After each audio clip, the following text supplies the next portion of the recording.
Tamil Nadu Rationalist Writers Forum. And the other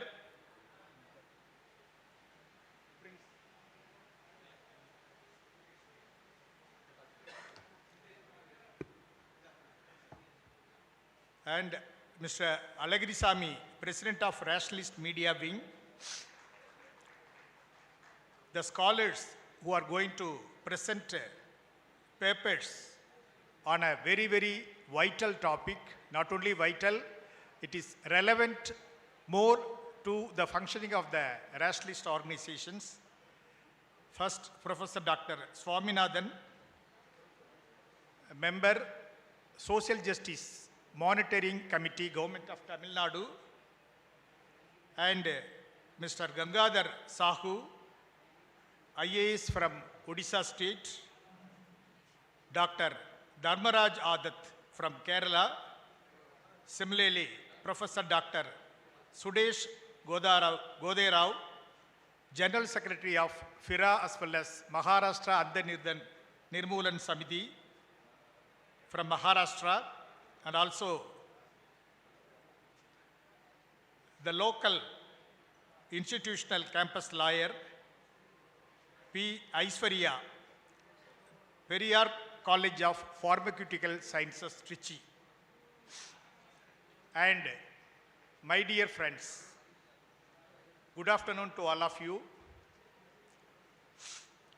As I told earlier, this is a vital topic.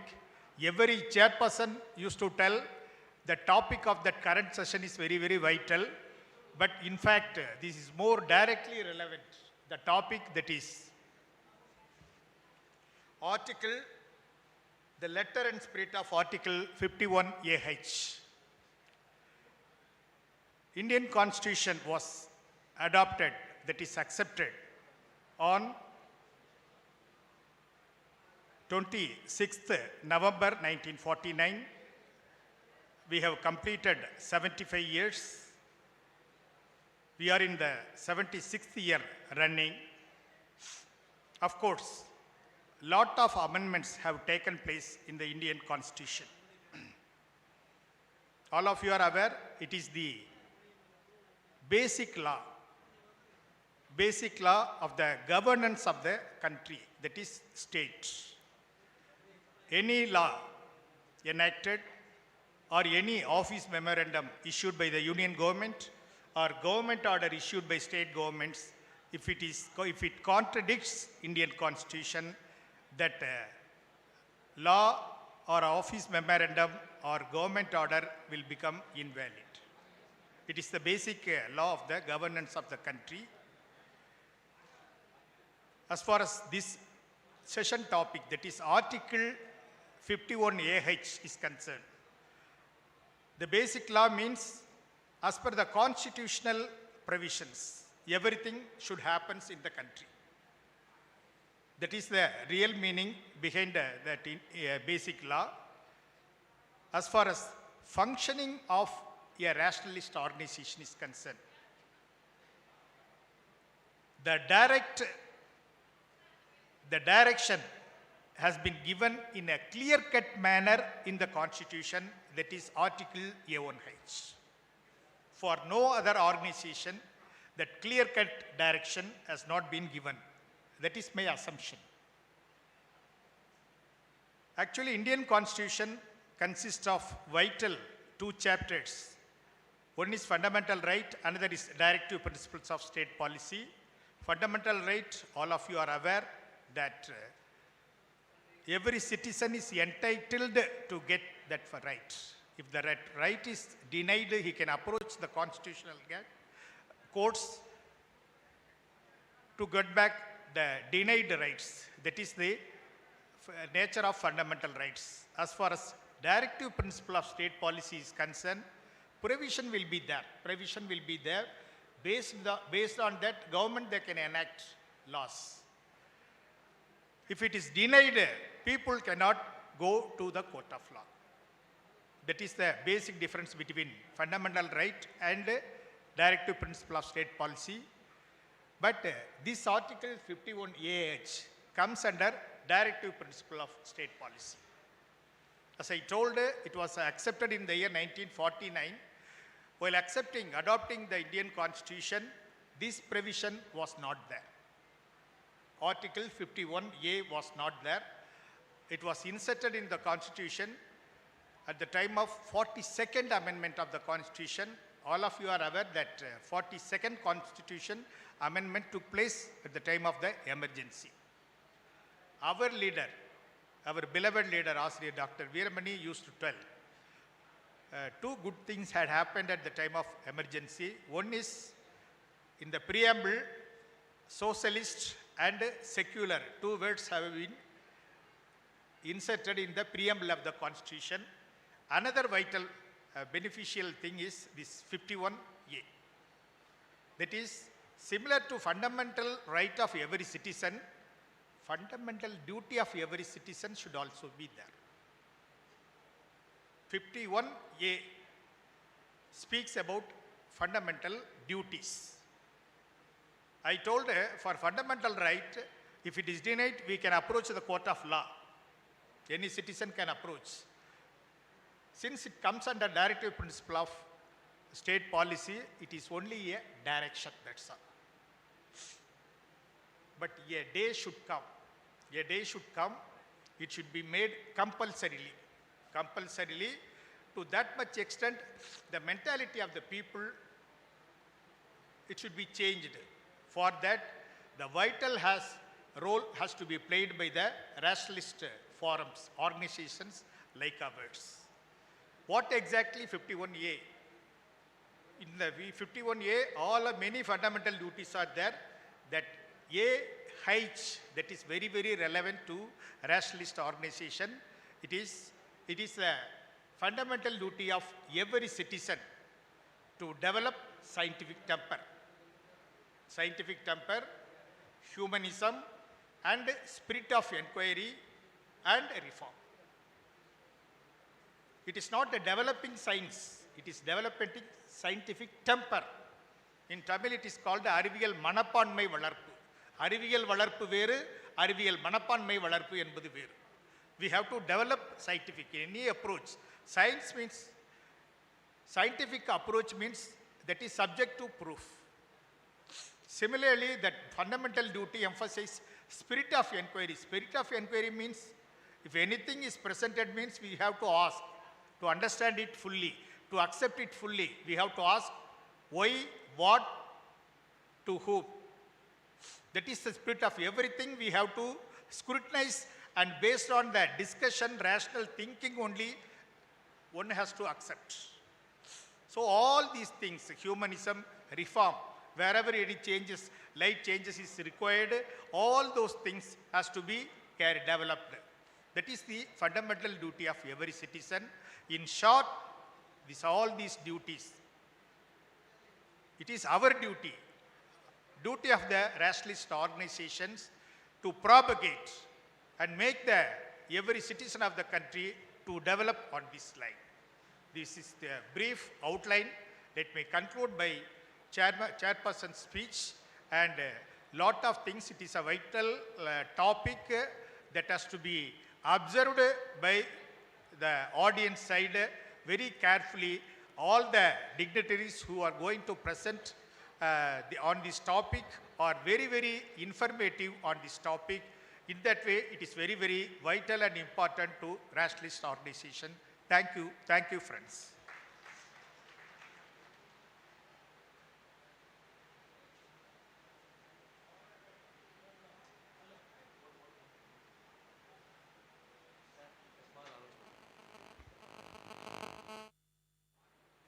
நம்முடைய கழக தோழர்களுக்கு ஒரு முக்கிய அறிவிப்பு. தமிழ்நாட்டைச் சேர்ந்த தோழர்களுக்கு a special announcement for Tamil speaking people, so others don't bother about it.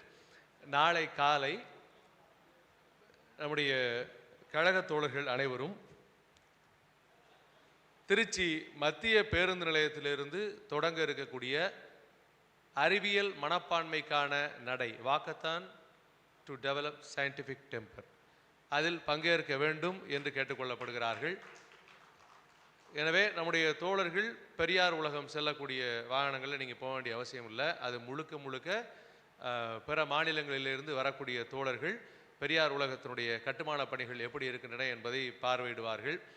அங்கே வேற ஒன்றும் இல்லை, போய் வண்டியிலே போய் ஒரு ரவுண்ட் அடிச்சு திருப்பி வர போகிறாங்க. நமக்கு அதை விட ரொம்ப முக்கியமான வேலை இங்கே இருக்குது. எனவே அந்த அறிவியல் மனப்பான்மைக்கான நடையில் பங்கேற்குமாறு கழக தோழர்கள் அனைவரையும் அன்போடு கேட்டுக்கொள்கிறோம். And another announcement for all of you, those who are not getting the registration kit, you will get it before tomorrow morning. Thank you.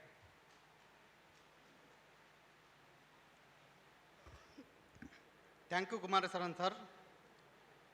We are added to more panelists, Ms. P. Aishwarya and Mr. M. Chandra. Now, I invited A. Ramachandran sir. Ravichandran, sorry. Ravichandran sir. Please come.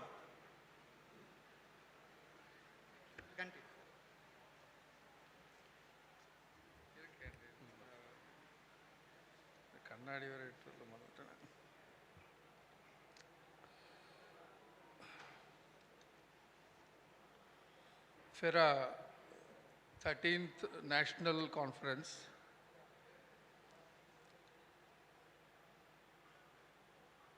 today's session currently going on letter and spirit of Article 51AH, Chairperson V. Kumaresanaya, Treasurer Dravidar Kazhagam, Reappropriator Manoj Bansude, Secretary FIRA, Special Address Venkatapati, Advocate, former Minister, State and Law, Justice, Government of India, and Dr. V. Nehru, President, Rationalist Forum Writer Forum, Mr. Alagari Sami, President, Rationalist Media Wing, Paper Presentation Panelist, Professor Dr. Swaminathan Devadas, and Mr. Gangadhar Shahu, IAS Orissa, Dr. Dharmaraj, Adult Kerala, Dr. Sudesh Goderao, Maharashtra, General Secretary, FIRA. Good evening all. Jai Periyar. Say Jai Periyar. Jai Ambedkar. Jai Pule Sahab.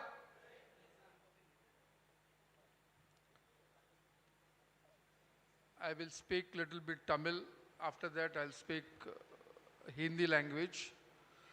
They have given me 10 minutes time, so I will complete it on that during time.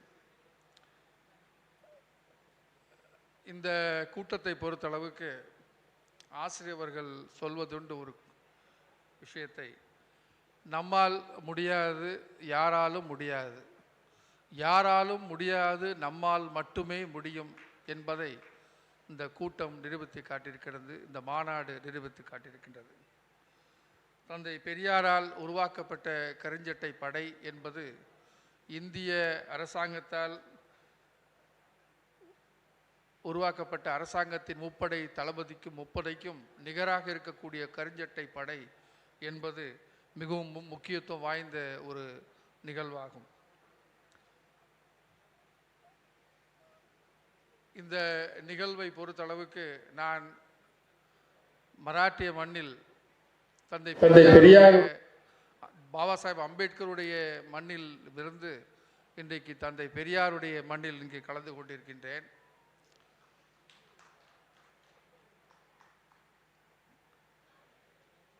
என்னுடைய சில கருத்துக்களை நான் இங்கே சொல்ல விரும்புகின்றேன். காங்கிரஸ் பேரியக்கத்தின் தலைவர் ஐயா ராகுல் காந்தி அவர்கள் பாராளுமன்றத்தில் பேசுகின்ற பொழுது தமிழ்நாட்டை பிஜேபியை பார்த்து கேள்வி கேட்கும் போது தமிழ்நாட்டை வென்று காமிங்கள் சேலஞ்ச் பண்ணி அந்த பாராளுமன்றத்தில் பேசினாங்க.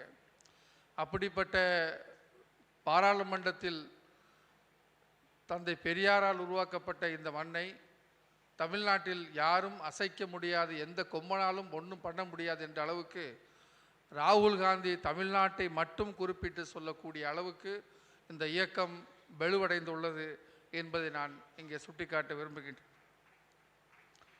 மும்பையில் நாங்கள் தந்தை பெரியாருடைய நிகழ்வுகளையும் பாபா சாஹேப் அம்பேத்கருடைய கருத்துக்களையும் புலே சாப் அவர்களுடைய கருத்துக்களையும் மும்பையில் நாங்கள் எங்கள் இயக்கத்தின் மூலமாக திராவிட கழகத்தின் மூலமாகவும் பகுத்தறிவா கழகத்தின் மூலமாகவும் நாங்கள் எங்களுடைய விழிப்புணர்வு நிகழ்வுகளை அடிக்கடி பண்ணுறது உண்டு. கடந்த 10 நாட்களுக்கு முன்னால் கூட மராத்திய மண்ணில் இருக்கக்கூடிய மராத்திய அந்த ஸ்ரத்தா நிர்மூலன் சமுத்தி என்கின்ற தபோல்கர் அவர்களுடைய அந்த அமைப்பை சார்ந்தவர்கள் எங்களுடன் சேர்ந்து ஒரு ஸ்பெஷல் இஷ்யூ ஐயா ஆசிரியர்களை இங்கே திடலுக்கு வந்து பெரியார் திடலுக்கு வந்து பேட்டி எடுத்து அவர்கள் ஸ்பெஷல் இஷ்யூவாக அந்த மலரை கொண்டு வந்தார்கள். அந்த மலரை இங்கே நான் ஆசிரியர்களுக்கும் கொடுத்தேன், ஐயா குமரேசன் அவர்களுக்கும் நான் இங்கே கொடுத்தேன். அது அப்படிப்பட்ட பல நிகழ்வுகளை நாங்கள் அங்கே சென்று பண்ணியிருக்கின்றோம்.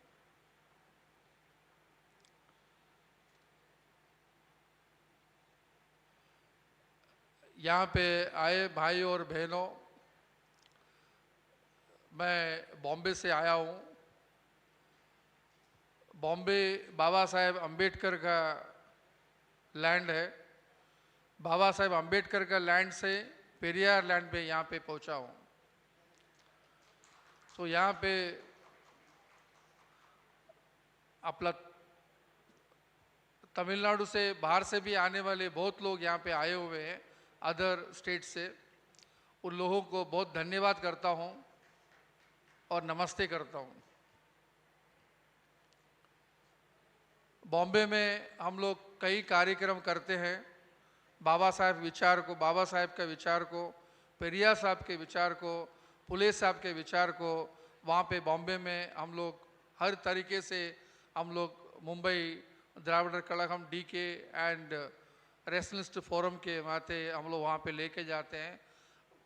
अभी 10 दिन पहले हमने महाराष्ट्र में अंत निर्मूलन समिति की अपना दबोलकर डॉक्टर नरेंद्र दबोलकर उनका जो ऑर्गेनाइज है अंत निर्मूलन समिति, उनके इसमें हम लोग जोड़ के अभी जस्ट हम लोग कार्यक्रम किए थे.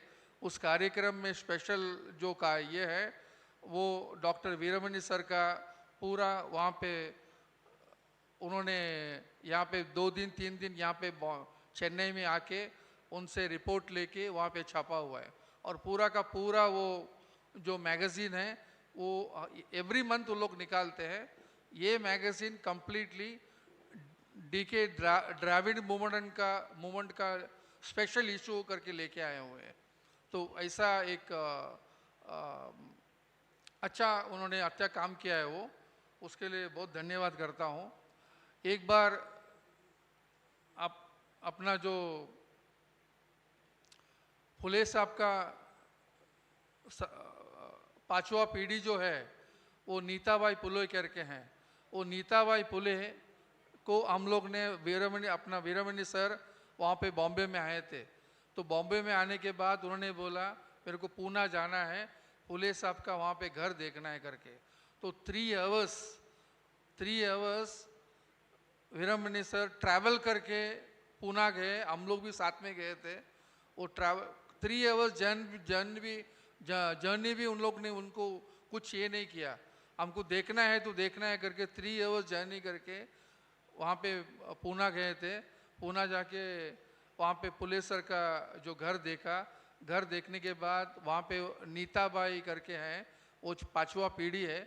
उनको बोला था कि आप हमारा कॉन्फ्रेंस में यहाँ पे तिरुचि में सिरुनूर में हुआ था, वो कॉन्फ्रेंस में आइए, गेस्ट बन के आइए करके. तो वो आए थे वो गेस्ट बन के और उनको पूरा सम्मान किया था. सम्मान करने के बाद वीरमणि सर ने बोला तंजावुर में हमारा पेरियार मनियम में यूनिवर्सिटी है, वहाँ पे जाके ये नीताबाई उनको है पूरा का पूरा यूनिवर्सिटी पूरा दिखाइए करके बोला था. तो हम लोग वहाँ पे गए थे और जो यूनिवर्सिटी पूरा का पूरा वहाँ पे दिखाए थे. तो पूरा राउंड मार के यूनिवर्सिटी देखा उन्होंने. देखने के बाद एक जगह पे आके वो नीताबाई फुले स्टॉप हो गया. वहाँ पे ऊपर देखे ऐसे स्टॉप हो गया। तो हमने बोला मैडम थोड़ा आगे जाइए और भी है करके, तो बोलता ऊपर देखिए क्या लिखा है। ऊपर लिखा था सावित्रीबाई फुले पॉलिटेक्निक। तो नीताबाई फुले जो वहाँ पे देख के उनको ताजुब हो गया। महाराष्ट्र में भी जो सावित्रीबाई फुले की इतना सम्मान नहीं किया, लेकिन तमिलनाडु में वहाँ इतना सम्मान किया करके उन्होंने बहुत ताजुब का, उनको शौक लग गया। और एक कोट किया उन्होंने, एक बात कही उन्होंने वो जगह पे, उन्होंने एक बोलते हैं कि पेरियार साहब को एक वीरमणि मिला जैसा बाबा साहब को और फुले सर को एक वीरमणि नहीं मिला करके उन्होंने बहुत उनका जो पूरा ये बोला था। ऐसा उन्होंने एक बात कही थी। वो बहुत बड़ा इंसिडेंट था। पेरियार और अंबेडकर का 1940 में जो बॉम्बे में भेंट हुआ था, मीटिंग हुआ था, उन्होंने देखा था। तो कई सारे मीटिंग हुआ था। अक्खे वर्ल्ड में पेरियार सर ने साहब ने किसी को अपना लीडर करके बताया, मतलब ऐलान नहीं किया। अक्खा दुनिया में कोई भी बड़े बड़े हस्ती हो, पेरियार सर ने मेरा लीडर मैं इनको फॉलो करता ऐसा करके, ऐसा किसी को ये नहीं किया। लेकिन एक आदमी है जिसको लीडरशिप करके उन्होंने अपने पेरियार साहब ने बोला था, वो है बाबा साहेब डॉक्टर अंबेडकर।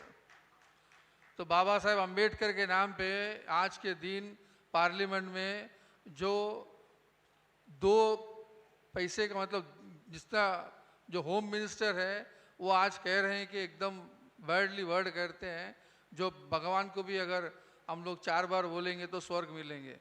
ऐसा पेरियार साहब ने बहुत लोग को स्वर्ग में भेजा हुआ है।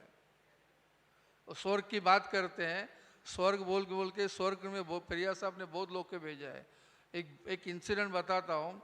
बहुत सारे लोग मिलके पेरियार साहब के पास गया और उन्होंने मतलब पेरियार साहब के लिए बहुत संत लोग मिलके उन्होंने एक अग्नि ये किया था कि जल्द से जल्द पेरियार साहब एक्सपायर हो जाए, मर जाए। लेकिन इतिहास ये बोलता है वो 21 लोगों ने, जो संत लोगों ने जो किया था, अग्नि किया था, वो पूरा का पूरा एक्सपायर होने के बाद ही पेरियार सर का एक्सपायर हुआ। तो ये पेरियार सर का एक बड़ा चीज़ है। हर चीज़ में पेरियार साहब ने सोच समझ के ये किया है। उन्होंने अपना विचार मैं बोलता है करके सुनो या लिखो या मेरे पीछे आओ ऐसा करके ख़त्म कर देता हूँ, ऐसा नहीं किया है। तो पूरा का पूरा उन्होंने अपना रैशनलिस्ट की जो थिंकिंग है उसके हिसाब से उन्होंने ये किया है। ऐसा पेरियार साहब ने हुआ है। और आज के तारीख में जो यहाँ के सीएम जो है, जो स्टालिन सर है, वो स्टालिन सर खुद बोलते हैं हमारा जो विचार, हमारा जो लक्ष्य जो तय करने वाले हम नहीं है, पेरियार तिड़ल है करके, ऐसा करके उन्होंने ऐलान किया हुआ है। ऐसा बोल के मैं शब्द खत्म करता हूँ। Thank you very much. Thank you sir.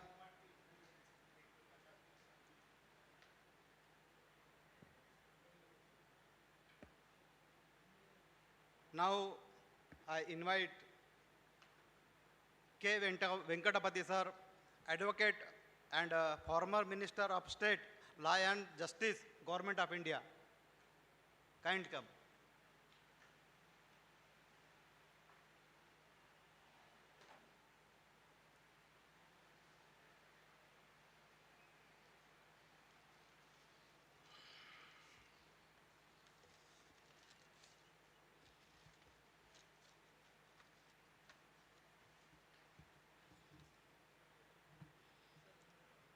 Good evening to all. Warm greetings, dear friends. Welcome you all to the land of Thandai Periyar.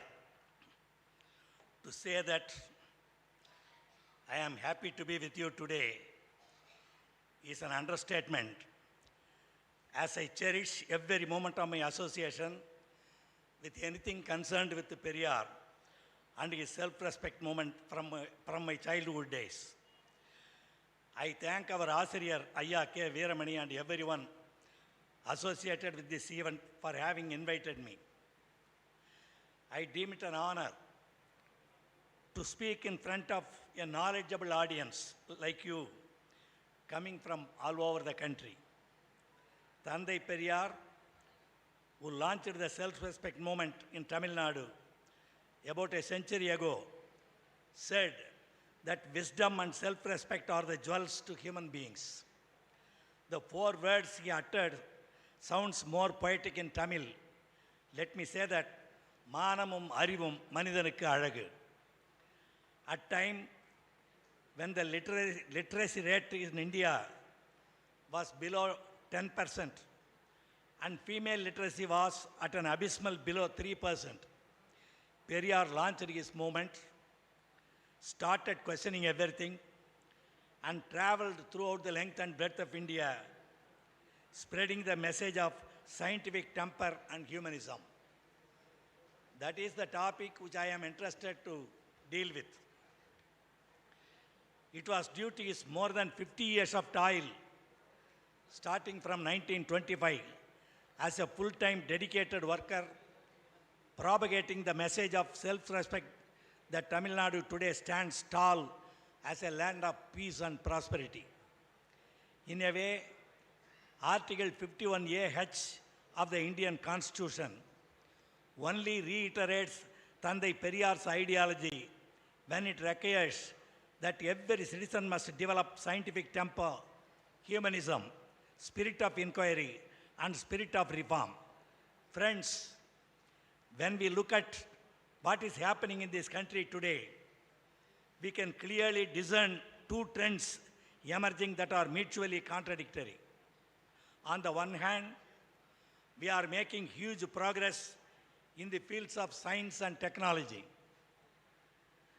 We have successfully conducted 3 moon landing missions called Chandrayans in the last 2 decades at a stunningly low budget, making the world to look at us with awe and inspiration. Success of Indian Mars orbiter mission, Mangalyaan, has made us the first Asian nation to reach Mars orbit and the first nation to do so on its very first attempt. Our country today has many innovation centers. It is ranked as the top innovation destination in Asia. We also have the 3rd largest scientific and technical manpower in the world.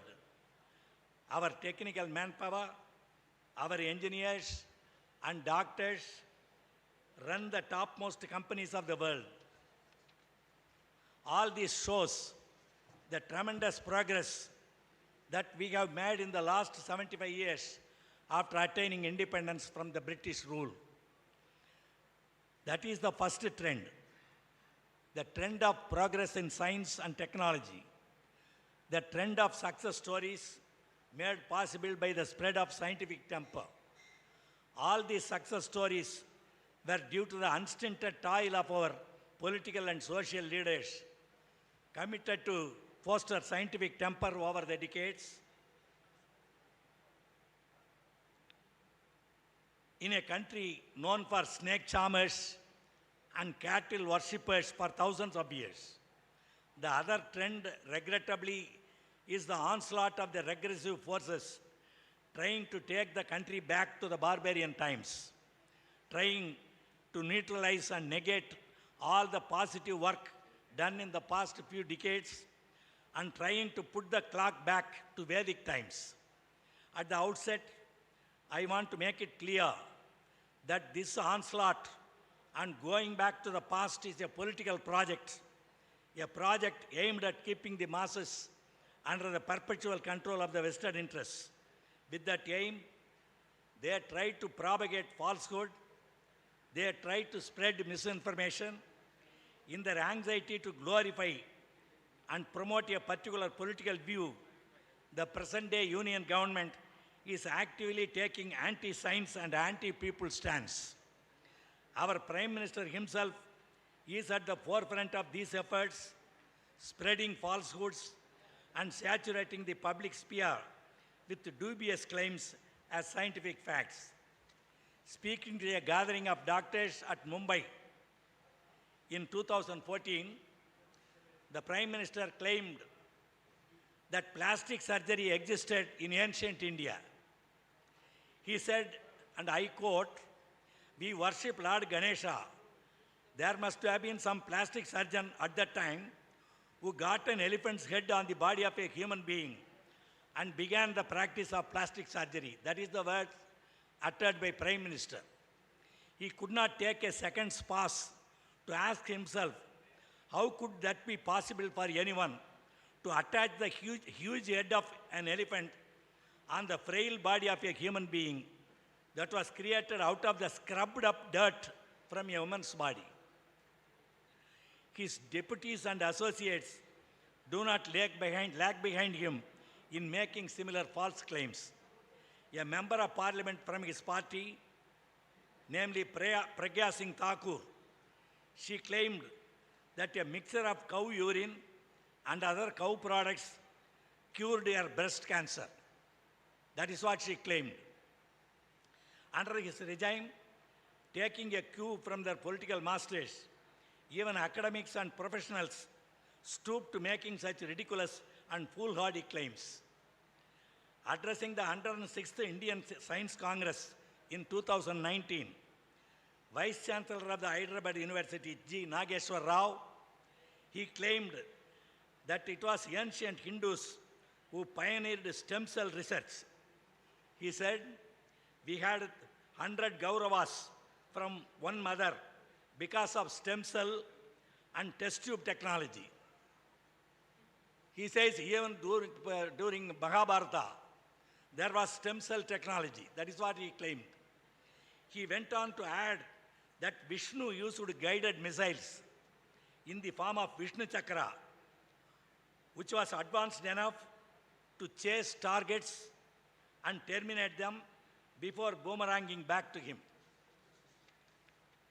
He also claimed that Ravana, the antagonist in the epic Ramayana, possessed 24 kinds of aircrafts and operated several airports.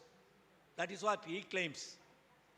In April 2018, the then Chief Minister of Tripura, Biplab Dev, claimed that the internet was invented by ancient Indians thousands of years ago. That is what he claimed. Minister of Science and Technology, Harshavardhan, he claimed that the Vedas had a theory which trumped the relativity theory of Einstein. Satyapal Singh, the Minister of State for Human Resource Development, the department in charge of educating our children, claimed that Charles Darwin's theory of evolution was scientifically wrong. His funny reasoning was that since man is seen on earth, he has always been a man. Nobody, including our ancestors, in written or oral, said they ever saw an ape turning into a human being. That is what he claimed. We have hundreds of such claims from responsible people betraying their foolishness or nefarious designs, or both, from claiming that peacocks reproduce by swallowing tears, to conducting yajna by burning wood to purify environment, to finding gold in cow's urine, to claiming that Indians made interplanetary aircraft 7,000 years ago. These are the utterances, foolish utterances of persons who are occupying the highest position. As we know, these claims are utterly childish and innocuous. Even an average high school student will debunk them without much efforts. Then the question that arises is, why do well-read, responsible, and powerful people make such foolish claims? Do they really believe in all these nonsense statements? When a Prime Minister of this country or other such responsible persons opens their mouth in a formal gathering like a science conference, they are not delivering their opinions as individuals. Despite the imagination of the general public, every single word uttered by such high dignitaries are prepared and vetted by the bureaucracy or their officers much in advance. Therefore, a Prime Minister talking like this must be taken only as a considered policy of the government. Similarly, we should also take the professionals and academics as making these statements knowing very well that they are false. Then why do they keep on spreading such falsehoods? What is the motive behind their claims and assertions? That is the key question to be asked by this forum. That is the key question before the people of this country. That is the question that holds the key to our future and the future of our progeny. The answer is simple. They have nefarious design. It is all parts of a well thought out plan, parts of a plan to keep the people under their control perpetually. For them, keeping the people under their feet is more important than developing the country or ensuring good living standards for everyone. They do not want the people to get educated. They do not want the people to question them. They do not want anyone to challenge the exploitative, unequal, inhuman religion. They want to keep the social order they have imposed on us for thousands of years intact. Clearly, it is a concerted effort. Whether it is a NEET or other entrance exams, the new education policy, one nation, one election, etc., the aim is the same. It is to deny the diversity of views. It is to deny the tradition of questioning everything. It is also to deny the ordinary people their right to a decent livelihood. That is why they do not like people like Periyar, Ambedkar and Pule. That is why people like Gauri Lankesh, M.M. Kalburgi, Narendra Dabolkar and Govind Bansare are killed in this country. Therefore, the question of scientific temper is not just an academic exercise. It has implications much beyond. It has implications for our political and social life. I would like to go to the extent of saying that cultivation of scientific temper is the single most important thing we should ever bother about. There is an urgent need for a renewed commitment to the scientific temper, that is evidence-based reasoning and critical thinking. We are living in an era of post-truth culture, intentional promotion of ignorance, and misuse of technology. Today, it is quite easy to dupe even a well-educated person using the technological advancements. We are seeing perfectly normal-looking videos, political leaders and celebrities being circulated that are actually made using artificial intelligence. We are also witnessing some political leaders, after making irresponsible statements, hiding behind the technology, claiming that their video was manipulated using the artificial intelligence. In this regard, I would like to wholeheartedly endorse the declaration and resolution on scientific temper adopted by a national convention in Kolkata early this year. The Kolkata Convention called for action across three fronts: the state's role, the involvement of scientific and academic institutions, and combating the undermining of science by the state, the erosion of academic freedom, and the spread of pseudoscience and unscientific beliefs. Article 51A(h) of the Constitution of India speaks of the duty of citizens to promote scientific temper. In the initial post-independence decades, successive governments at the center placed significant trust in scientists and scientific institutions. Development policies were evidence-driven, with research institutions and centers of excellence enjoying high priority and prestige and substantial autonomy. Documents like the Industrial Policy Resolution and Scientific Policy Resolution were adopted, laying a solid foundation for a planned development strategy guided by a multidisciplinary group of experts in the Planning Commission. Independent scientists and social scientists were involved in policy making, underlining the importance given to science and evidence-based policy making. Notably, religion played a minimal role in government affairs. and secularism, defined as non-discrimination and equal respect for all religions, was practiced. In the last 10 years or so, the Union government displays a marked departure from this earlier stance. Now the government at the center and its various organs are actively opposing scientific approach, independent or critical thinking, and evidence-based policy making. Funding, fellowships, and independent research face severe cuts in academic and research institutions, burdened by overpowering bureaucratic structures. On numerous issues, the government takes important policy decisions without solid data, clear logic, or even undergoing through the necessary democratic consultation processes. Open discussions in higher learning institutions are discouraged, hindering critical thinking, pluralism, and academic freedom. Unscientific claims by prominent figures in political circles, boasting of imaginary technological achievements, and exaggerated ideas about ancient Indian knowledge are used to build and support a hyper-nationalist narrative. Dissent and plurality of opinion, known to be enabling conditions for intellectual progress, are under severe threat. It is disheartening to witness these trends now being introduced into the formal education system, potentially influencing an entire generation unless effectively countered.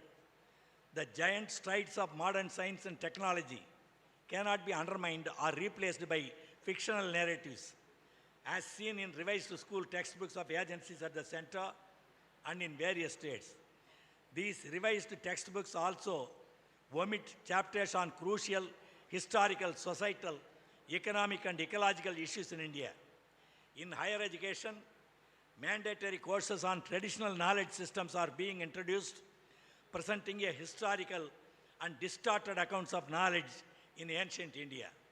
This deliberate slant aims to erase or rewrite historical evidence and abstract critical thinking, leaving students and citizens vulnerable to bias and instilling a distorted view of syncretic Indian traditions and multicultural reality. In the long run, this will result in incalculable damage to the progress of Indian science and to social harmony. Therefore, it is clear that it is not only the religion-based belief system practiced by the common people that hampers the growth of scientific temper in India.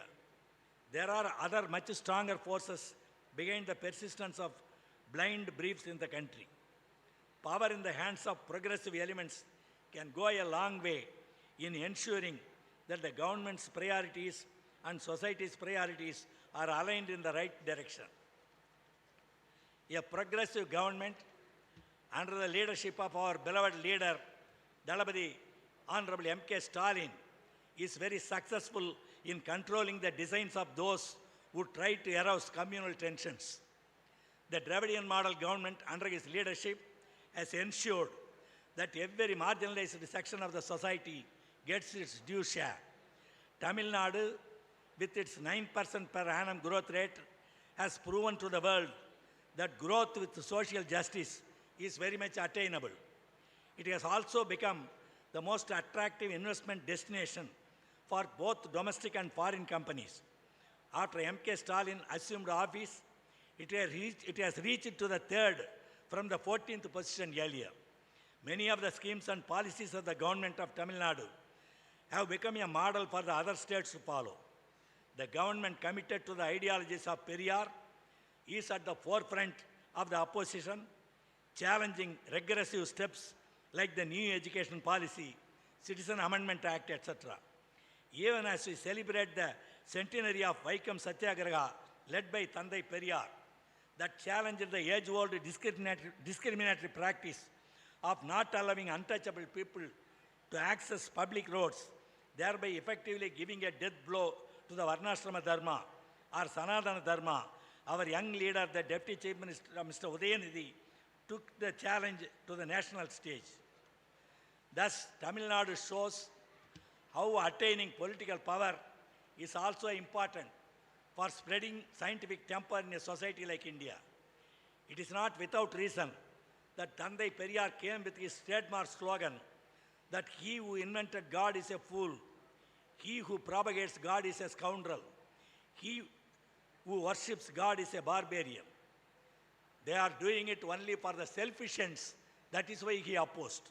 Therefore, while working for spreading the scientific temper, we have to not only encounter with fools, we also have to encounter with the barbarians and the scoundrels. We must strive to keep the education system clear of all the preconceived notions and blind beliefs. We must inculcate scientific curiosity and thinking capabilities from early childhood days. Governments must be forced to at least double their spending on scientific research and education. Presently, the governments at the center and the states together spend only about 4% of the GDP on education. Above all, the general public must always be vigilant. The success of democracy and social progress cannot happen without promoting science and rational knowledge. Scientific temper and rationality are not the end, but the means for robust discussion, debate, and decision-making to make our systems more meaningful and inclusive, showing us a way for peace, progress, and prosperity. With these words, I conclude my speech. Thank you.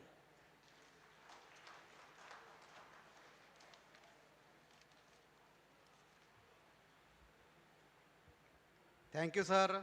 Thank you. You are provided the details, keynotes with the examples, and the delegates notes that how he detailed with the examples given to you because of the Article 51 AH and the scientific temper. Thank you so much. Now I invite Dr. V. Nehru for the presentation.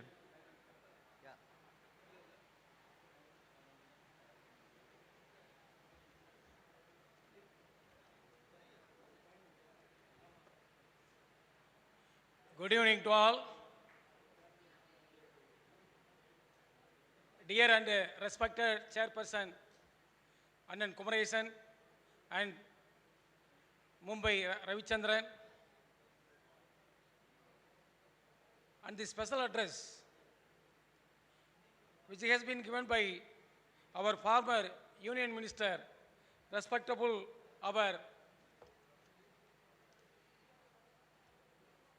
Venkatapati.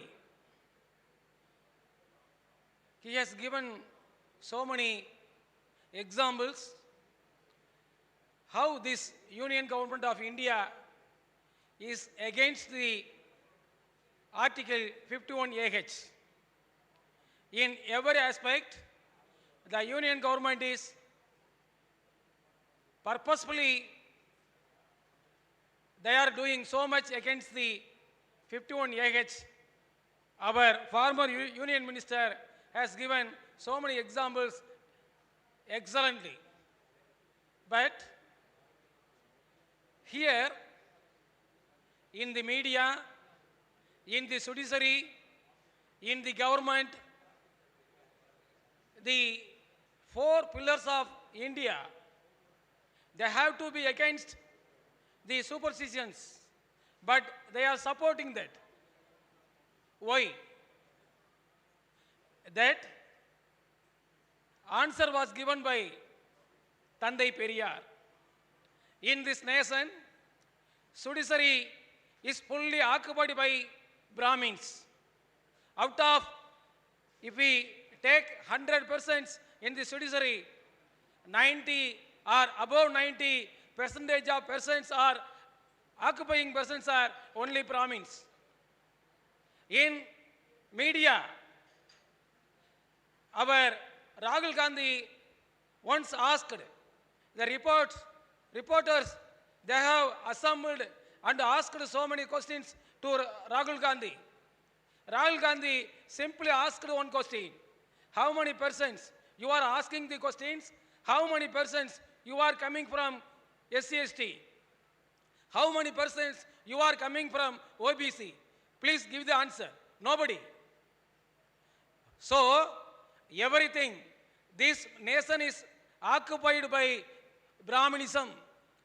That by only Periyar has coined the word Brahmanocracy. That Brahmanocracy is in full central government offices, judiciary, media, and every section of this nation is occupied by them. So, in this Periyar land, we have to accept, we have to experiment some truth. That is, in India, how many percentage of government employees are other than upper caste? How many media persons are in lower caste in the hierarchy? So many examples. Our honorable ex-minister has given so many examples. What is the basic? Why this government, union government? In the science, we are speaking about the scientific temper. In the scientific field, the scientists who are working for the science, who are getting payment for the science, they are against scientific temper. They are simply speaking science, but they are not preaching the scientific temper. That is the problem of India. Why? In every field, these higher caste peoples are occupying, they know the truth. They excellently know the every aspect of the truth, but they are not allowing the truth to occupy. By that only, we are having so many problems in India. By that only, our leader, Dr. K.Veeramani, has given one interview in the Indian Express. You are speaking about the communism. You are speaking about so many things, but you are against this Brahmanism or Brahmanical. The newspaper persons have asked the question to our leader. He has given categorically that we opposing Brahmanism. We are accepting that.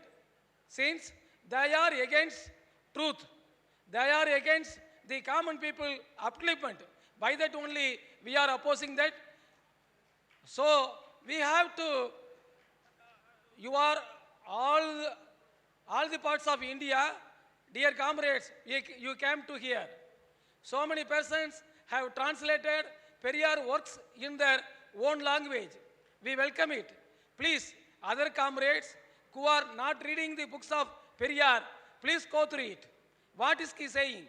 Before 100 years, he was born in a rich family, but he has worked for the poor people. He was born in the very rich family, very upper caste, but he was working for the SC/ST and OBC and other lower caste. So we have to feel, we have to church Periyar in so many languages. We have to translate it.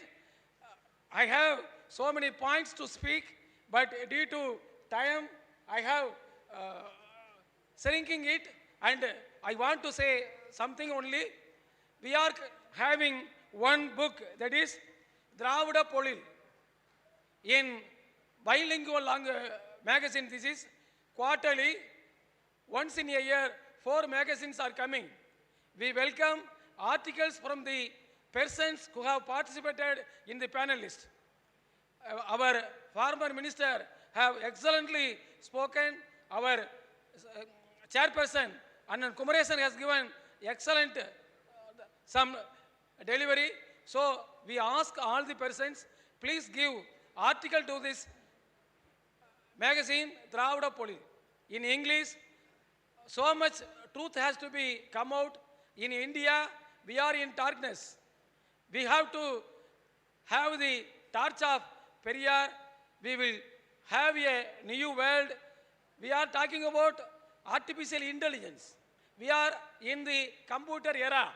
We are working in the internet and WhatsApp, Facebook, Twitter, Instagram, everything. But They are using for what?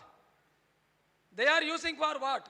They are using WhatsApp for superstitions, like selling the ganja, like selling the liquor.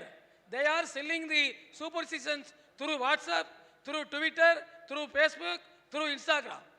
So we people who are supporting 51AH, we have to use WhatsApp for spreading 51AH, for scientific temper, for humanism, for inquiry. We have to use this 51AH for this WhatsApp, in this Facebook, in this every scientific tool we are having. We have to spread 51AH. By that only we are able to spread the common people who are not only unlearned people, not learning people. The learning people also so much seated by these gurus and living gods. So we have to work very hardly to spread 51AH. For this opportunity, I thank the chairperson and our leader, Dr. K.Veeramani. We have to write in the writing also. We have to give contribution in for superstition. They are daily writing 1,000 pages or 10,000 pages. But we rationalists, we are very lazy. We are not writing even in 10 pages daily. So we have to write, we have to speak, we have to go here and there to spread 51AH. Thanks for this opportunity. Long live Periyar, long live rationalism. Thank you.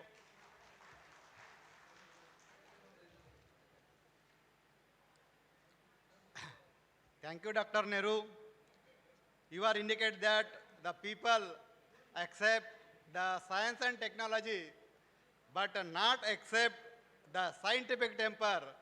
People use the technology, but for the superstitious functions. Though I am again thankful to Dr. Nehru, and now I invite Mr. M. Algiriswamy, President, Rationalist Media Wing. Please come.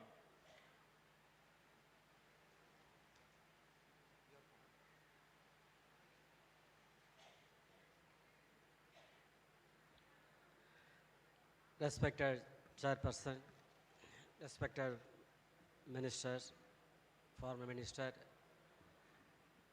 respected speakers on the dais, and respected audience. We have very glorified audience. We can say it is Little India. So people from many states have assembled here to speak the principles of Periyar, humanism, and Ambedkar. We have plenty of speakers to speak about these topics. Periyar's humanism is very simple. He says, forget God, but think about man. It is very simple. Forget God, think about man.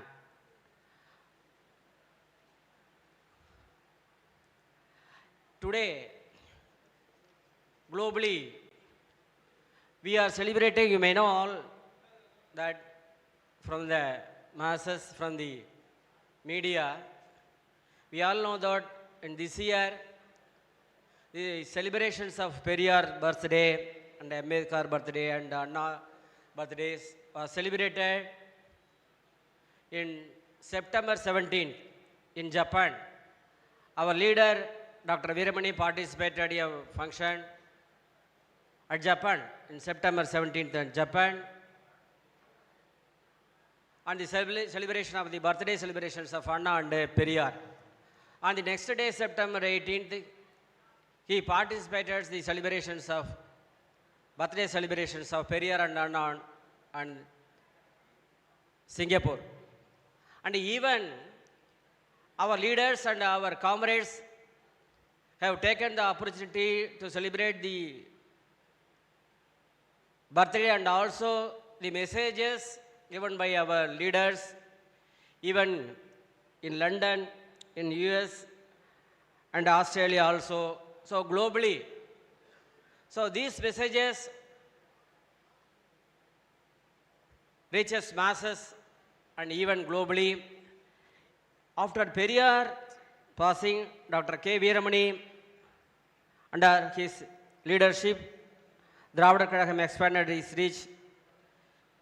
We reach rurally and also globally. And the messages and principles of Periyar and Anna Ambedkar also, we are expanding, we are propagating the principles through media also. And this year we have Periyar OTT also, through which we propaganda Periyar's principles. These few words I conclude. Thank you, one and all. Thank you very much again.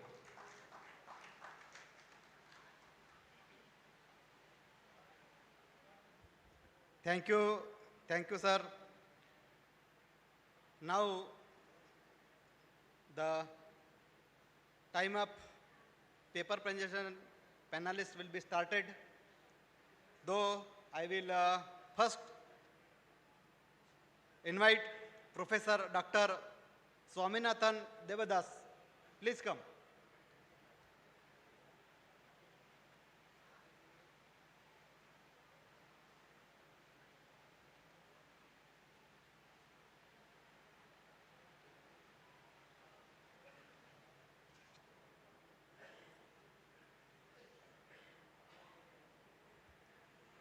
Slide இருக்கா?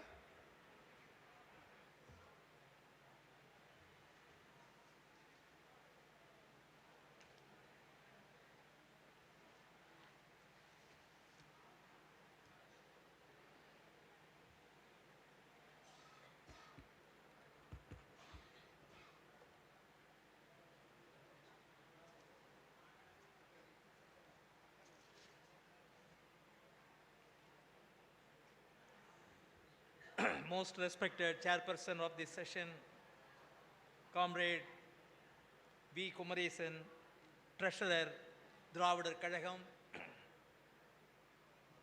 Comrade Ravichandran, President of the Rationalist Forum, Mumbai, most respected the former Minister மானமிகு K. Venkatapathy, மானமிகு doctor V. Nehru, President, Rationalist Writers Forum, மானமிகு comrade M. அழகிரி, President, Rationalist Media Wing, my co-panelist, friends, distinguished delegates, it gives me immense pleasure to share my thought on my paper in this 13th National Conference, FIRA and the Rationalist Forum Tamil Nadu jointly organizing this conference, this 13th conference.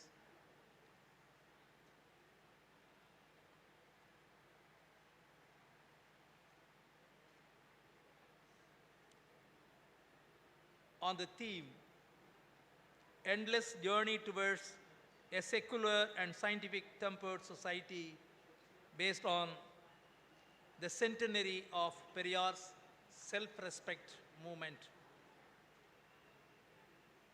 At the outset, I must thank the President of the organizing committee of this conference, Asriyar Dr. K.Veeramani, the patron of Rationalist Forum and the President of Dravida Kazhagam. I must also thank Dr. Narendra Naik, President, Federation of Indian Rationalist Association, for accepting my paper and allowing me to make a oral presentation in front of this very big audience comprising intellectuals and rationalists drawn from various parts of the country.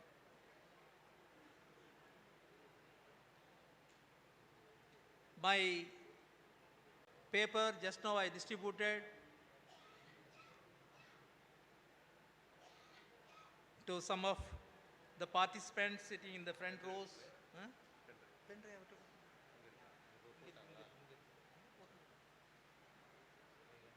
Slide அங்க வருதா?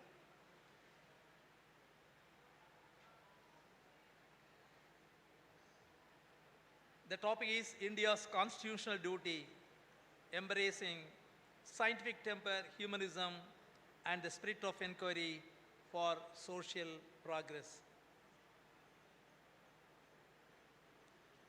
The Indian Constitution, yes. நானே தொட்டிக்கலாமா? இங்க.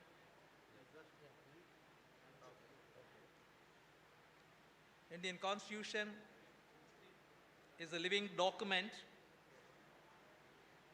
that reflects nation's ethos, values, and aspirations. Among its many articles, Article 51A H is particularly notable for its forward-thinking vision. It encourages every citizen to develop scientific temper, humanism, and the spirit of inquiry for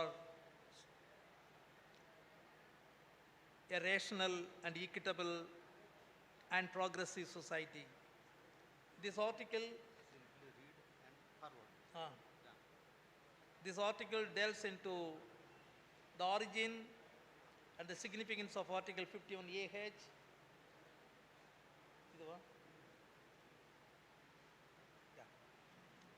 AH, 51AH, which covers the evolution. There is evolution of Article 51AH, the scientific temper, which is one of the important component of this article, humanism. What can I do that? Humanism, the spirit of inquiry and reform, the legacy of Periyar, the contemporary challenges. Friends, I must be thankful to Comrade Kumaresan and the Honorable former Minister for their eloquent presentation on this very subject. I could divide this paper into two or three. One is about the evaluation, the genesis of this Article 51AH, and the challenges it faces in the Indian society. These two parts, they have made a very eloquent speech. If I speak the same, it will be considered as a repetition or a redundant. Therefore, I would like to confine, because the time is... Any time? How much time may I take? No, you have. Okay. You continue. Okay. He has given the opportunity to speak more, of course, but I will confine because there are many presenters waiting here. So I would confine to only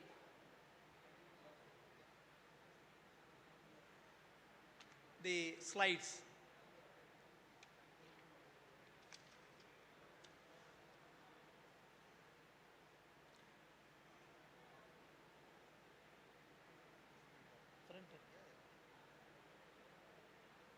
Evolution.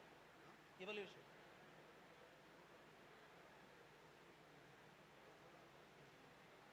Yeah. As I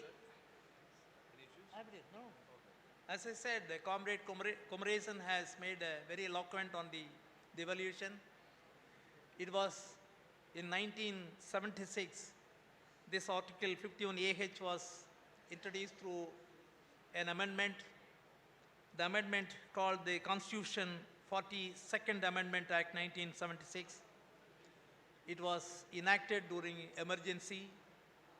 Emergency, we all know what happened during that, the 21 months of dark days the country had witnessed. Many people were put behind bar, including our patron, including the president of the Kழகம், Asriyar, Dr. K.Veeramani. He was also put behind bar. More than 1 lakh people, intellectuals, activists, politicians were put behind bar during that emergency. So many, the rights were curtailed, many amendments were brought in, including the changes in the preamble of the constitutions. That is the very interesting thing during that period.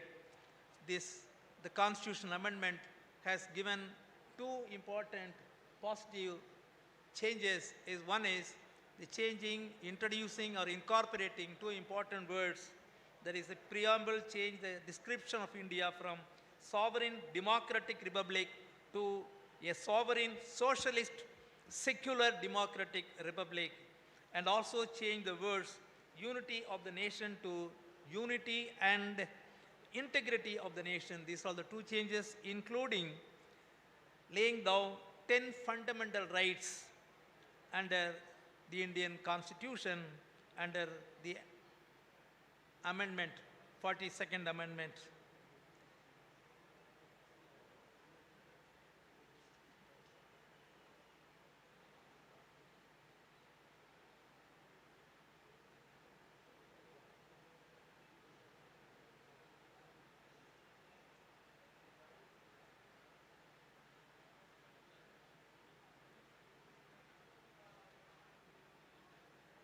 Scientific temper. Article 51AH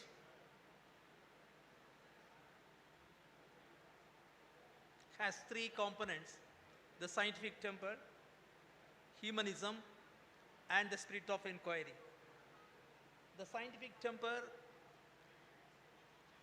is the word was in the public and political parlance during Nehru's time.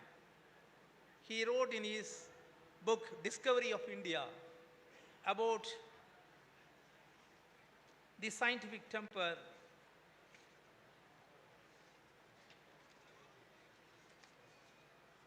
He said scientific temper is the way of life. It is fundamental to India's development. But actually, this scientific temper, the humanism, and the spirit of inquiry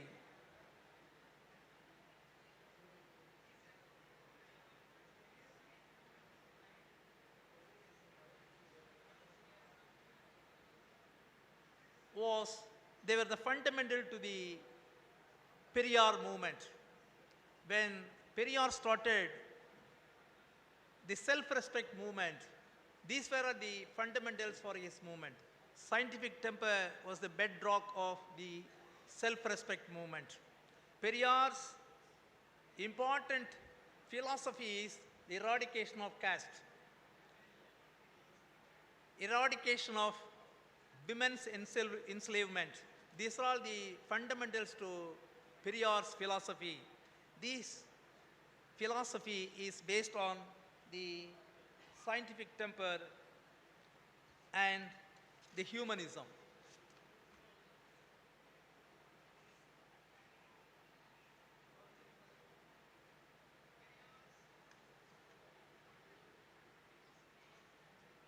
Humanism is a democratic and ethical life stance which affirms the human beings have the right and responsibility to give meaning and shape to their own lives.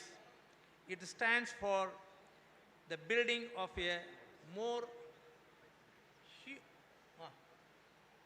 more humane society through an ethic based on human and other natural values in the spirit of reasons and free inquiry through human capabilities. It is not theistic, but it does not accept supernatural views of reality. This is the definition given by FIRA, the Federation of Indian Rationalist Association.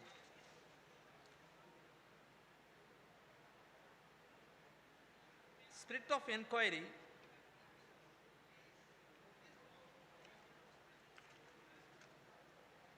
the drives to seek knowledge, questions assumptions, willingness to question the established beliefs and norms. The spirit of inquiry encourages to ask why and how. In the broader sense, the spirit of inquiry promotes a commitment to evidence, logic, and openness to revising one's view in light of new information, embodying a pursuit of knowledge that goes beyond superficial understanding.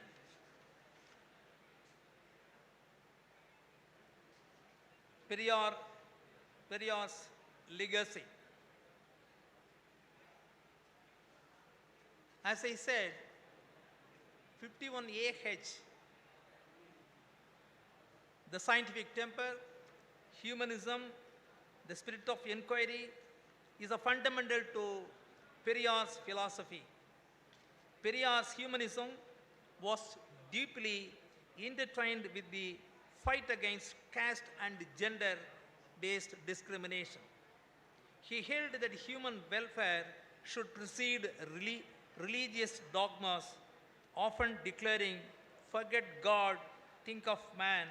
His philosophy rejected divine authority and prioritized human dignity. Periyar's legacy continues through the Dravida Kazhagam and its various associated organizations like Rationalist Forum, Periyar International, etc. Periyar founded and edited influential publications such as Kudiyarasu, Revolt, Unmai, and the Modern Rationalist, advocating for rational thought, self-respect, and social reform. In 1937, he took over Vidudalai, a daily newspaper that under the editorship of Dr. K.Veeramani, it continues as a voice for his ideals today. In 1926, Periyar launched the self-respect movement to dismantle caste-based oppression, empowering individuals, especially those from marginalized communities, to live with dignity and self-respect. Periyar is regarded as a unique revolutionary who witnessed the fruits of his struggle within his lifetime. In 1970, UNESCO honored Periyar for his profound contributions, recognizing him as the prophet of the new age, the Socrates of Southeast Asia, father of social reform movements, and arch enemy of ignorance and superstitions. These titles underscore his intellectual legacy and his unyielding commitment to rationality and progress. Following Periyar's passing, Dr. K.Veeramani, respectfully known as Asriyar, continued his mentor's work under Dr. Veeramani's leadership. Dravida Kazhagam expanded its reach, particularly in rural areas where superstition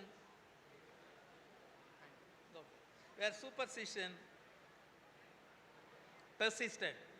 He furthered Dravida Kazhagam's mission by promoting rationalism, dispelling myths, and advocating for a scientific outlook, taking Periyar's idea to a global audience. I know the time is running up. The contemporary challenges, which our former minister has very eloquently spoken that, mainly the pseudoscience, thanks for contemporary challenges, So mainly pseudoscience, I will take only 2 minutes. Pseudoscience, religious fundamentalism, and the spread of misinformation on social media, which creates a fertile ground for irrational beliefs, persistence of superstitions and unscientific practices,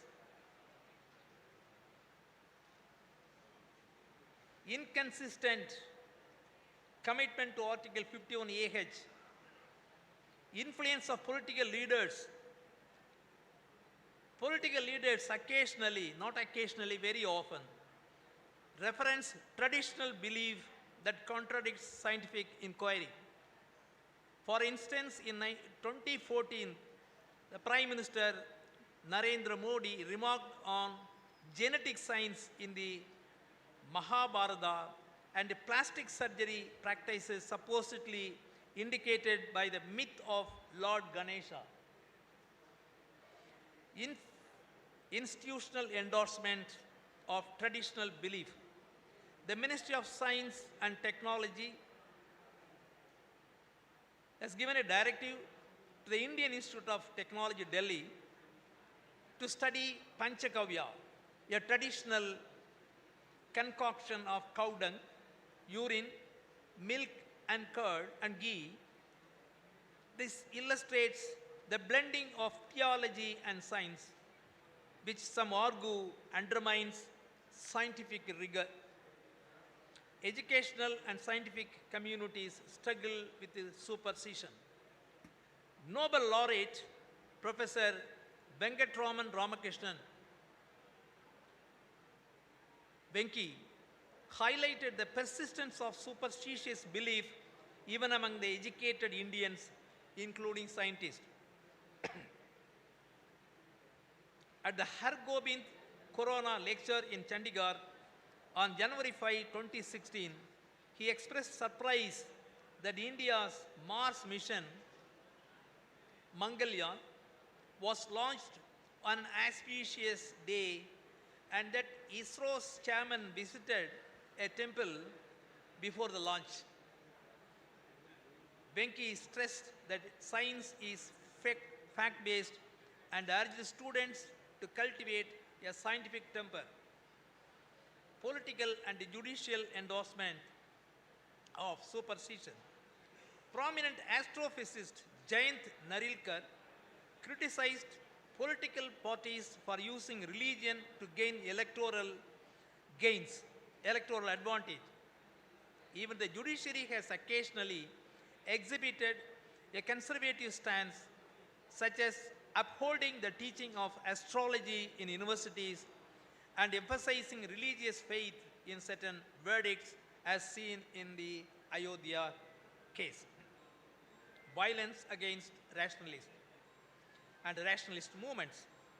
Organizations like Sanatan Sanstha allegedly linked to the assassination of rationalist Dr. Narendra Dabokar,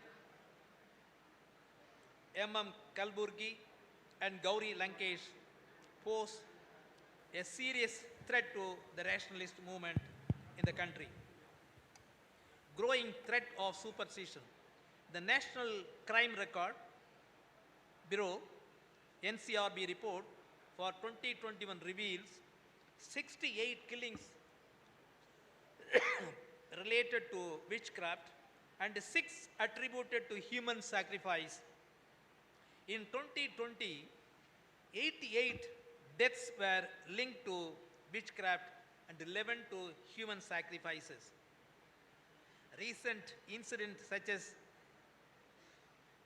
the July 2024 stampede at a religious gathering in Hathras, Uttar Pradesh, which resulted in over 220 deaths, have reignited the calls for comprehensive legislation to curb exploitative religious and superstitious practices.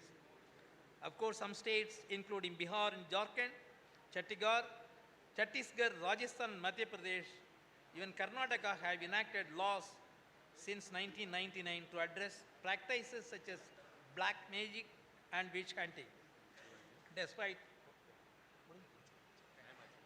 Despite these challenges, resistance to these regressive trends remains strong. Organizations like the Federation of Indian Rationalist Association, FIRA, the Indian Rationalist Association, the Rationalist Forum, Tamil Nadu, etc., along with the civil society organizations, educational institutions and public intellectuals continue to uphold the value of Article 51AH through public campaigns promoting scientific literacy, efforts to counter misinformation, legal action against superstition. These groups try to foster a rational and humanistic society. Before I conclude, I would like to make a small request to the organizers, FIRA as well as Rationalist Forum. This is 13th conference we assemble here, and every year or every 2 years we organize this annual event or annual conference. And every time we organize, I request, is my humble suggestions only, we must bring out a souvenir.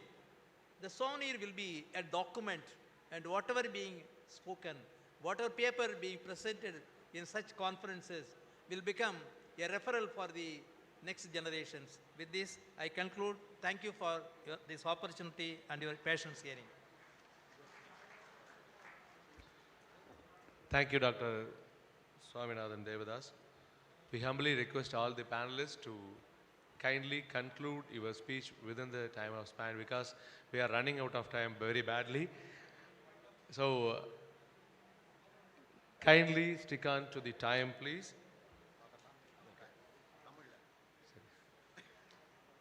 ஏற்கனவே ஆங்கிலத்தில் வழங்கிய ஒரு அறிவிப்பை தமிழில் வழங்க விரும்புகிறேன். புதிதாக பதிவு செய்திருக்கக்கூடியவர்கள் நாம் எதிர்பார்த்ததை விட மிக அதிகமாக இன்றைக்கு நேரடியாக பதிவுகள் நடைபெற்றிருக்கின்றன. எனவே உங்களுக்கான பதிவுக்குரிய பை மற்றும் அந்த மலர் போன்றவை உடனடியாக வழங்கப்பட முடியவில்லை. நாளை காலைக்குள் அனைவருக்குமான அந்த ரிஜிஸ்ட்ரேஷன் கிட் வழங்கி முடிக்கப்படும் என்பதை தெரிவித்துக் கொள்கிறோம். நாளை காலை சரியாக 7 மணிக்கு திருச்சி மத்திய பேருந்து நிலையத்தில் தொடங்கி வாக்கத்தான் நடைபெற இருக்கிறது.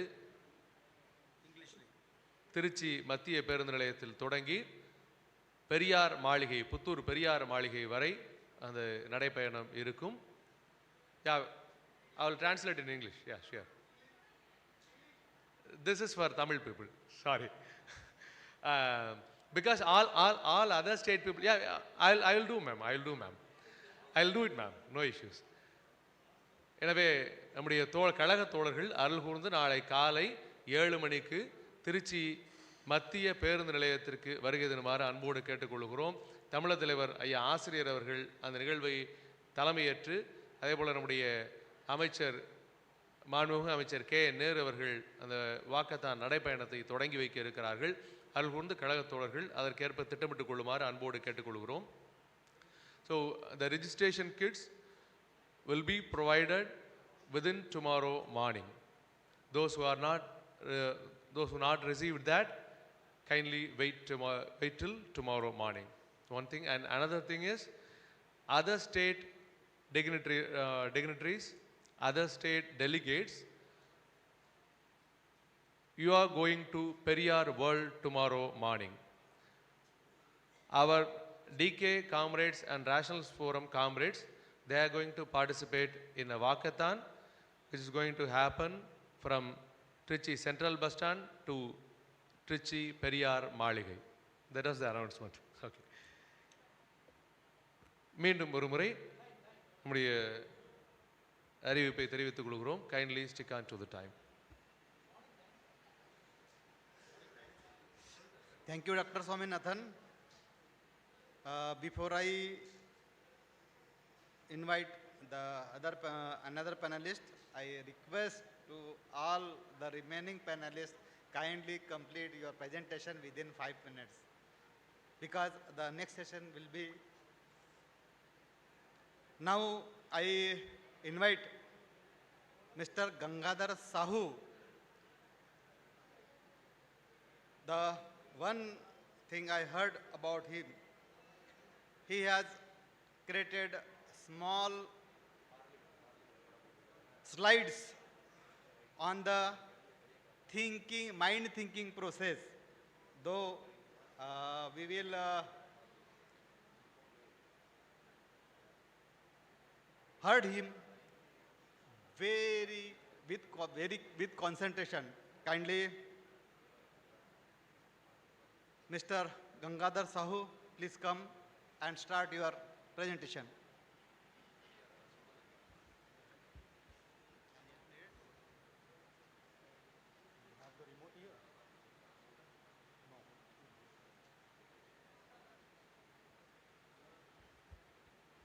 Dear friends, thank you for your patience.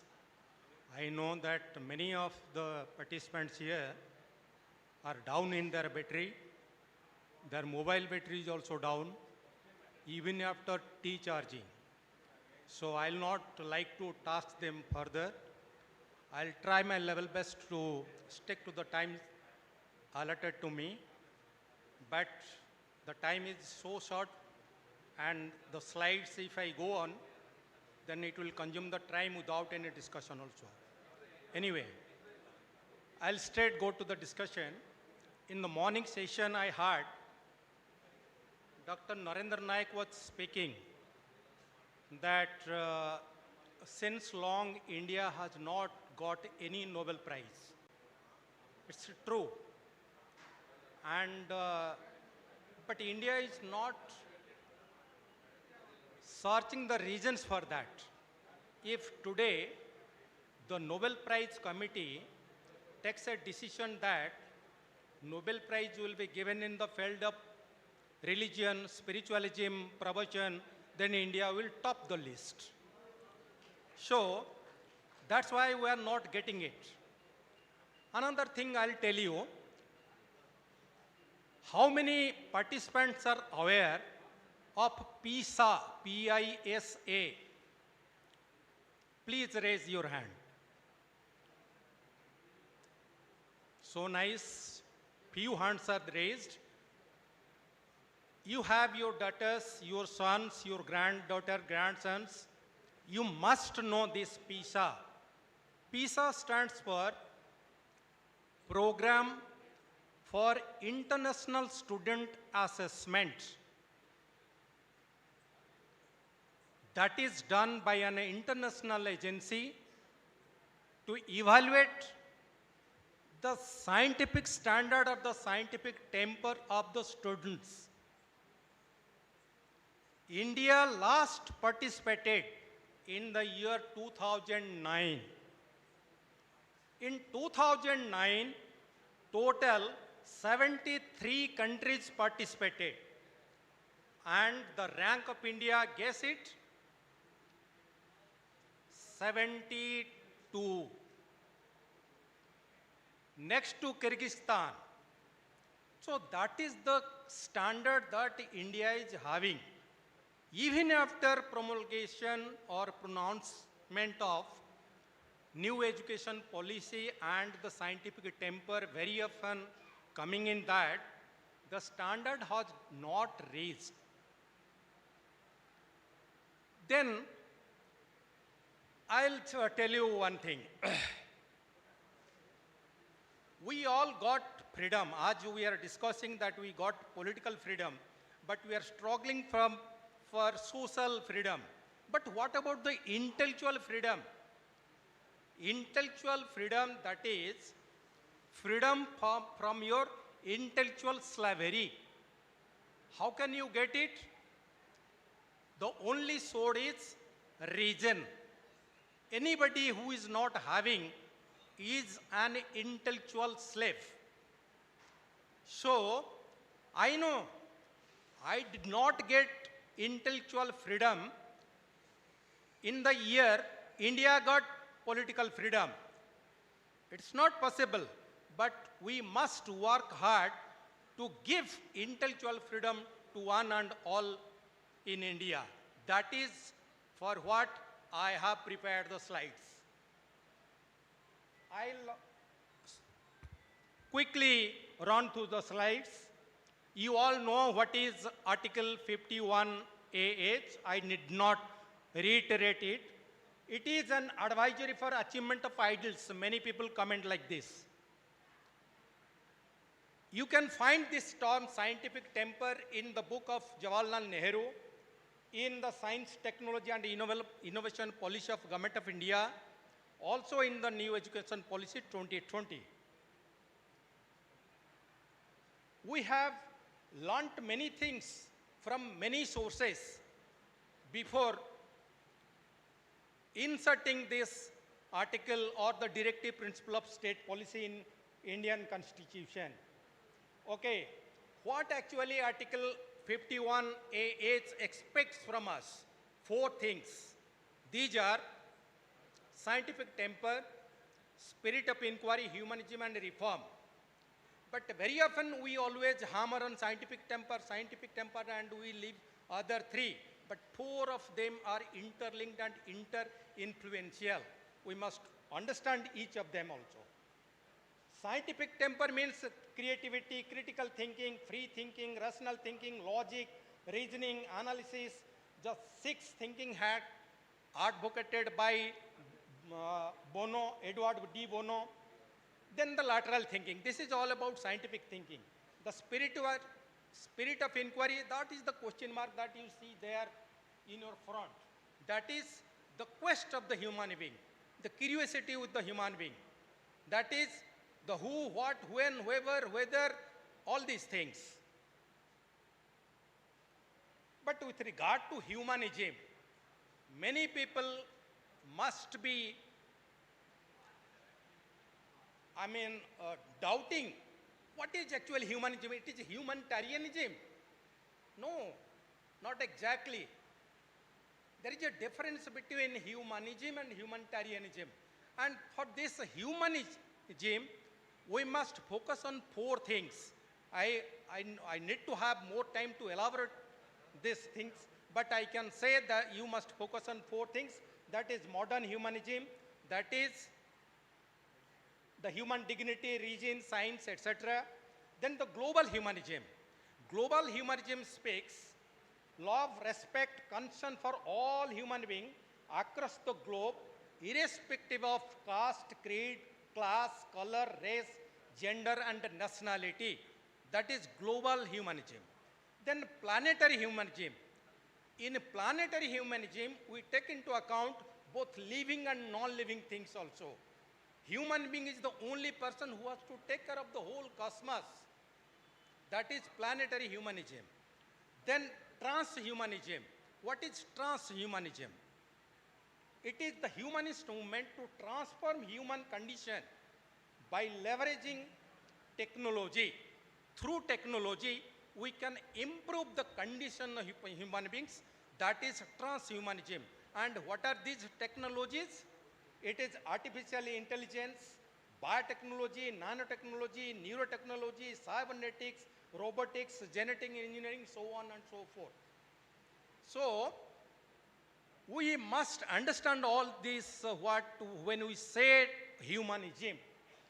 Then reform, we have social reform, political reform, legal reform, economic reform. But I'll tell you, we have some reform responsibility. Being the rationalist, we have certain responsibility. Everybody has a responsibility, the ministers, the teachers, the common citizen. But being the rationalist, when we think that we advocate this Article 51A(h), then we have certain greater responsibility. What are these responsibilities? Please remind me about my time. No, remind me my time. I'll stick to that. Okay.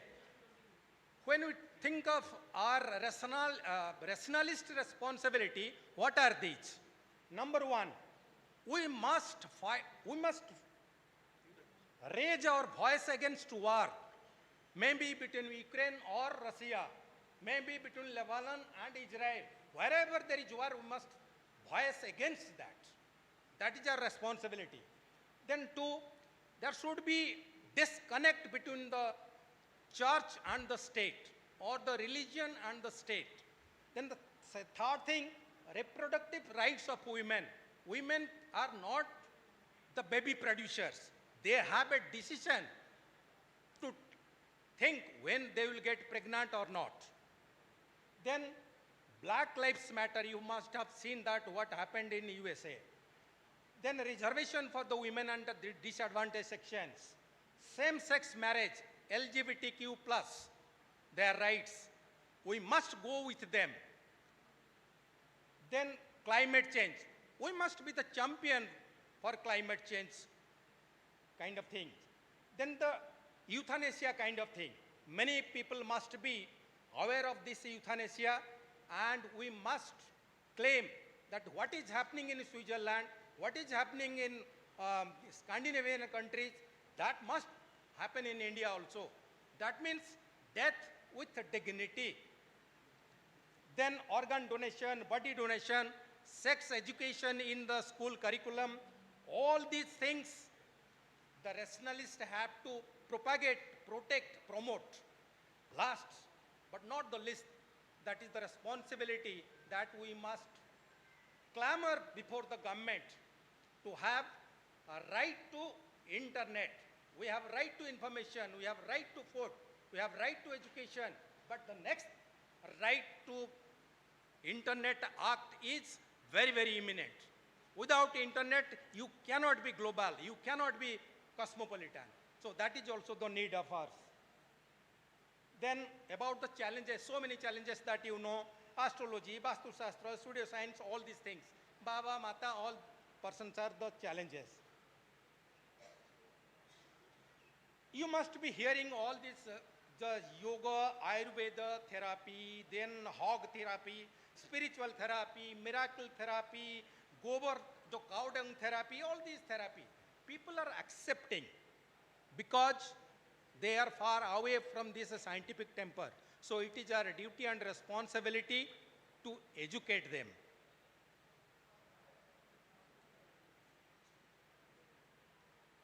I'll just finish with one thing. Those whom we say they are the scientists, they are doing nonsense to the scientific temper. One scientist, he is there in IIT, Himachal Pradesh, and what did he say? He said the landslide occurs because the local people, they are eating non-vegetarian food. That too, he is teaching that to the IIT students. And for, we feel ashamed that he is a Mudia guy. I am not naming others because I hail from Odisha. I am also keeping all the cards on the table. Another professor, you must be knowing, the director, AIMS Delhi. He did a great job. He separated the twin heads of Jagabalia. But he did not give any credit to science. He said, it is because of Lord Jagannath I could do it. And I am not taking it, stretching it further to judiciary also. And think of all these people, Ambani, Adani, then Tendulkar, all, I call them page 3 people. And these page 3 people, they are in a very comfortable position. Very comfortable position, but, okay, they are in a very comfortable position, but they are fooling the common man. I need this number in my jersey. I want to go to the Tirupati and give 1 crore. You have that capacity, you can give 1 crore, but you are promoting that in the media. What message does it give to the common man? They have to cut their expenditure and give it to that deity also. So all these things, we have to think twice now. Anyway, see, we can expect a lot from the institutions like IIT, Niger, ISRO, Indian Science Congress, but it's not happening that way. They are thinking we are fools. We do not know anything. But see, read their mindset. And I'll say, despite all these things happening around us, I'll urge my rationalist friends not at all get disappointed, because 1 candle is enough to light a room. So even if one rationalist is there in India, still then superstition can be eradicated. So let us hope for the best. Thank you very much.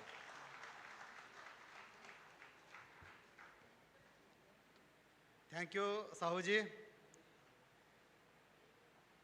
Within the time limit, we will provide the scientific temper process as well as the challenges, the type of spiritual gurus. One thing I added it, now in Pune, the Katha Vachak course started on online and the offline also. This is the dangerous position to all. They will started the Katha Vachak course in Pune. Though we will mind that how they will be marketing for the religious matters. Okay? Now for the next, I will invite Dr. Dharmaraj Adat from Kerala. Yeah, sir, come.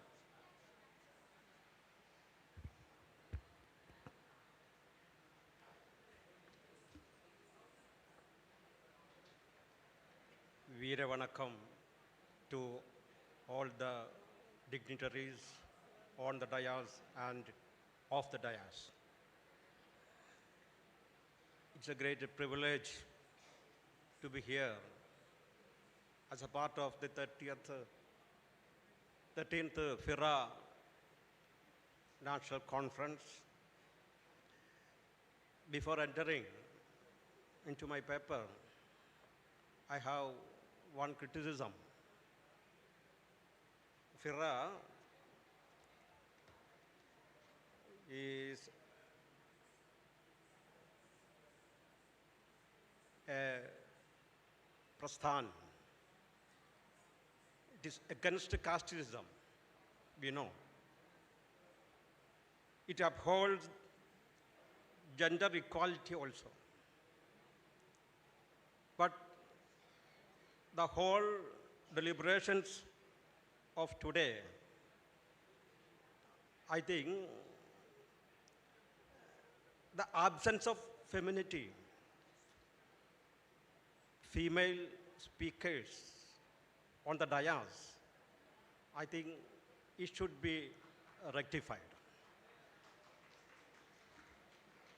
My paper consists of two parts. First part, the spirit of Articles 51A(h) of Indian Constitution and the present Indian political scenario. This is the name of my paper. The first part is about the article itself. I am completely skipping the first part, the significance of the article, etc., etc. And now I am focusing threats to the spirit of Article 51A(h) of the Indian Constitution. There are so many threats.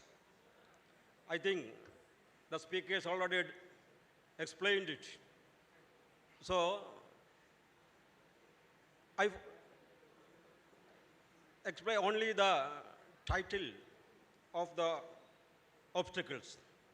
Promotion of pseudoscience and superstition is an obstacle. Heroism of scientific research funding. It is also a threat. Nowadays, the funding for scientific research, innovation, and development has been reduced or inadequately supported by the central government. The lack of adequate financial support for basic and applied research institutions can stifle inquiry and innovation, both of which are key components of scientific timber. Instead of a huge amount of fund is invested on cow dung and related research, and even to Puranic Rama Setu related programs. This is one of the major threats. inadequate promotion of critical thinking in education. It is well explained, I think.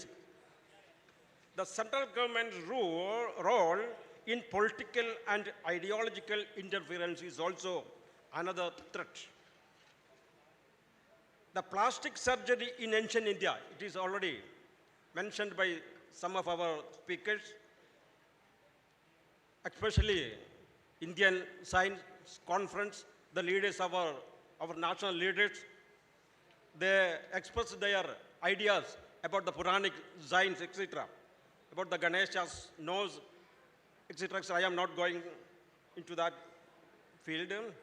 Claim of ancient astronomic knowledge. It's also a pseudoscience.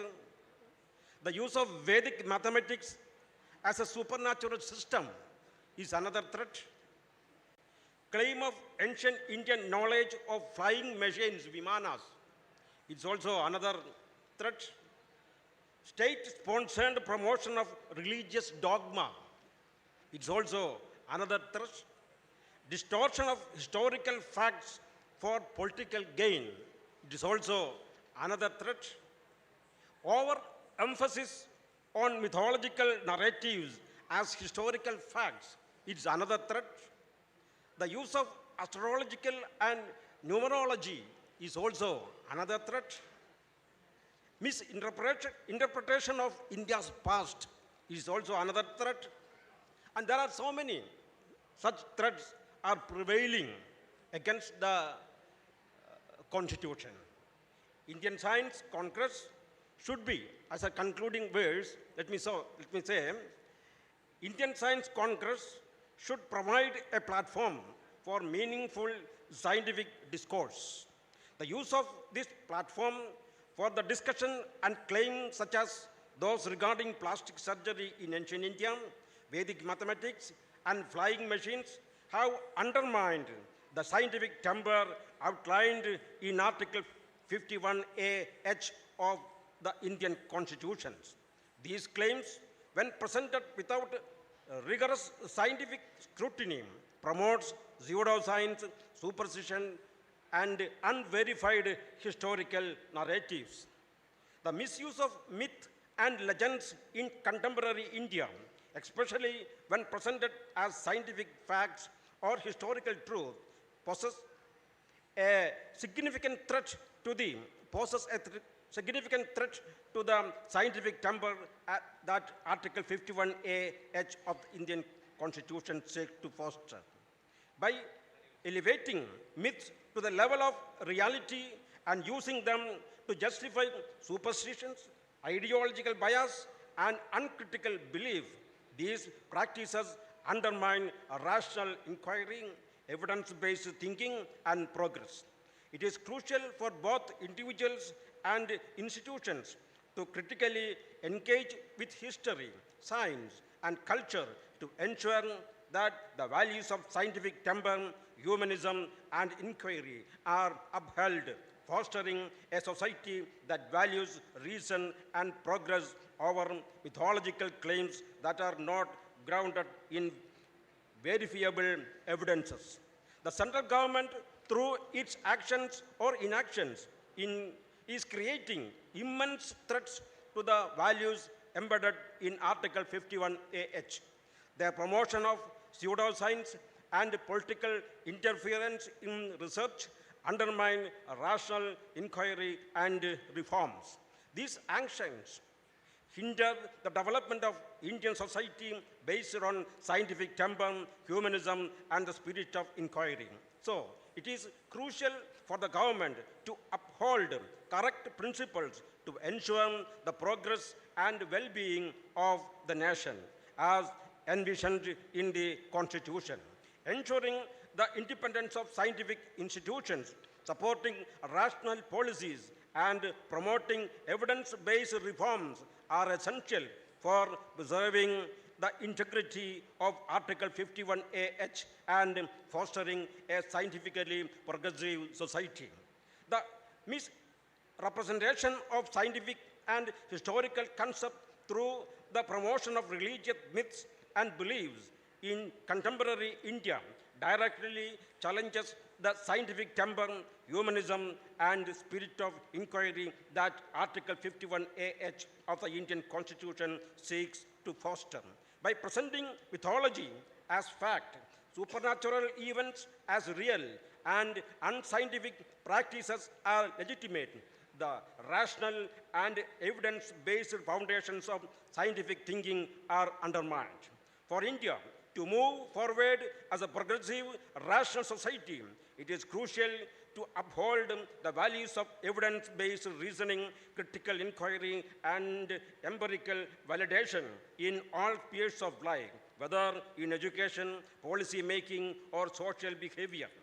Fostering scientific temper requires acknowledging the importance of rational thinking and scientific method, while myth and religious beliefs, though important for cultural identity, should not be allowed to shape or distort our understanding of science, history, and reality. Thank you.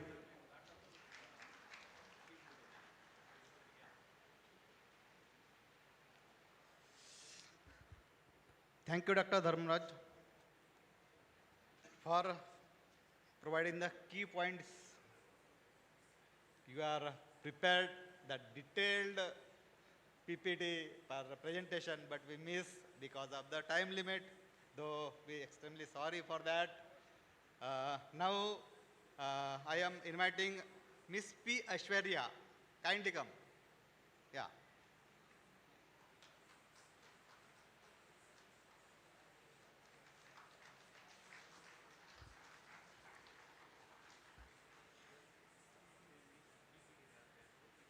A very good evening to one and all gathered here. As introduced, I am Aishwarya from Periyar College of Pharmaceutical Sciences, and today I stand before you to put forth some of my views on Article 51AH of the Indian Constitution. So I want to start off by quoting Albert Einstein, who said that we cannot solve all of our problems with the same level of thinking that created our problems. As we all know, our country is exceptionally vast and diverse with a population of over 142.86 crores. And of course, we are all aware that discrimination, differentiation, and superstition are still notable reasons for the nation's setback on multiple levels. So what exactly should we do to transform our current society into a more rational and futuristic one? The answer to our question simply does not lie in scientific progress alone. There is a huge difference between simply studying science and having an inquisitive mind. Scientific temper, as we call it, enables citizens to be rationally conscious and powerful individuals that approach societal issues with a rational and open mind rather than retreating into backward and superstitious ideologies. So the Indian Constitution is the supreme legal authority which binds the legislative, judicial, and executive organs of the government. And this Indian Constitution grants all of us with fundamental rights and has also decreed some fundamental duties. So fundamental duties were incorporated in Part 4A of our Indian Constitution under the 42nd Amendment Act in 1976, and one duty was later added in by the 86th Amendment Act in 2002. Presently, we have 11 fundamental duties, and according to Dr. B.R. Ambedkar, these fundamental rights and fundamental duties are the most citizen-oriented and humanitarian part of the Constitution. Article 51AH of the Indian Constitution states that citizens should promote scientific temper, humanism, and the spirit of inquiry and reform. It is the duty of every citizen to protect and promote scientific temper and the spirit of inquiry to keep pace with the fast-changing world. Article 51AH was thus incorporated to encourage citizens to question age-old beliefs and embrace a more rational worldview and keep one's personal faith at home. The historical context behind Article 51AH is very notable. Back then, a set of traditional beliefs were enforced as unquestionable truths. Societal resistance to questioning traditional norms was prevalent everywhere, and laws were always laid down by those in the upper caste and those with power and money.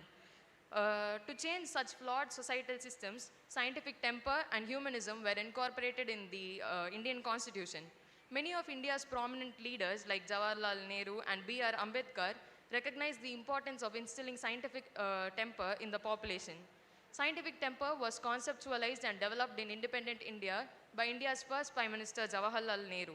He discussed the importance of developing a critical temper of science or a scientific approach to problem solving. Scientific temper gained political significance when it was introduced in the Indian Constitution.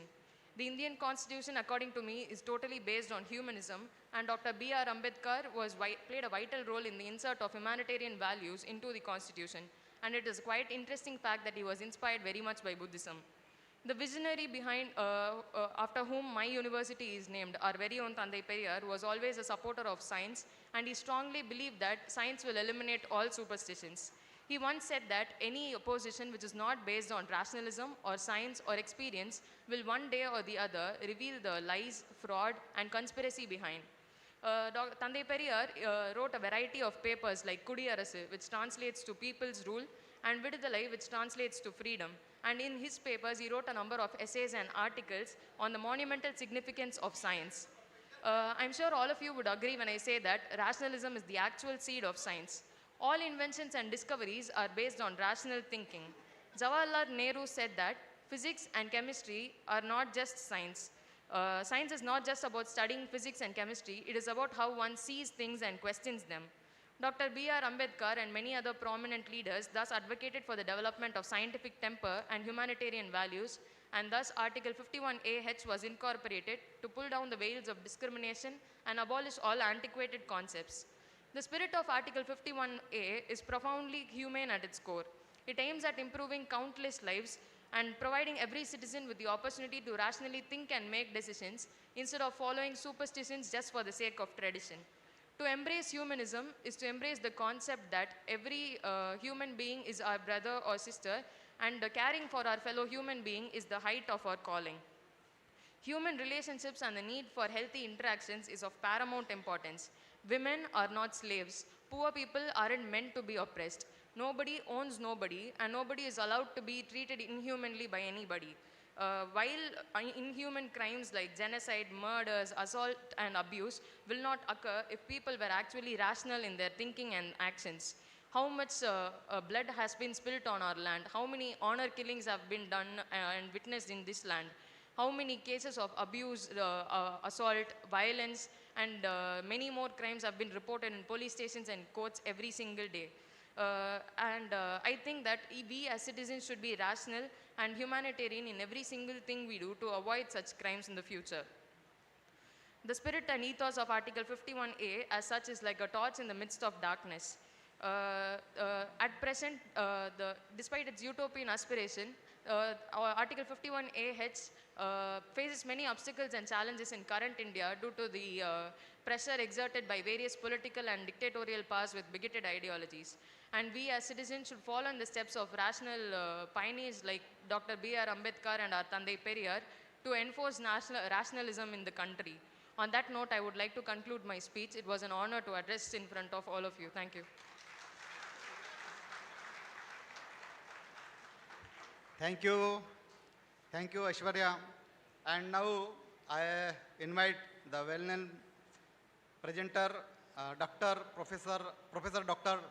Sudesh Goderao for the next.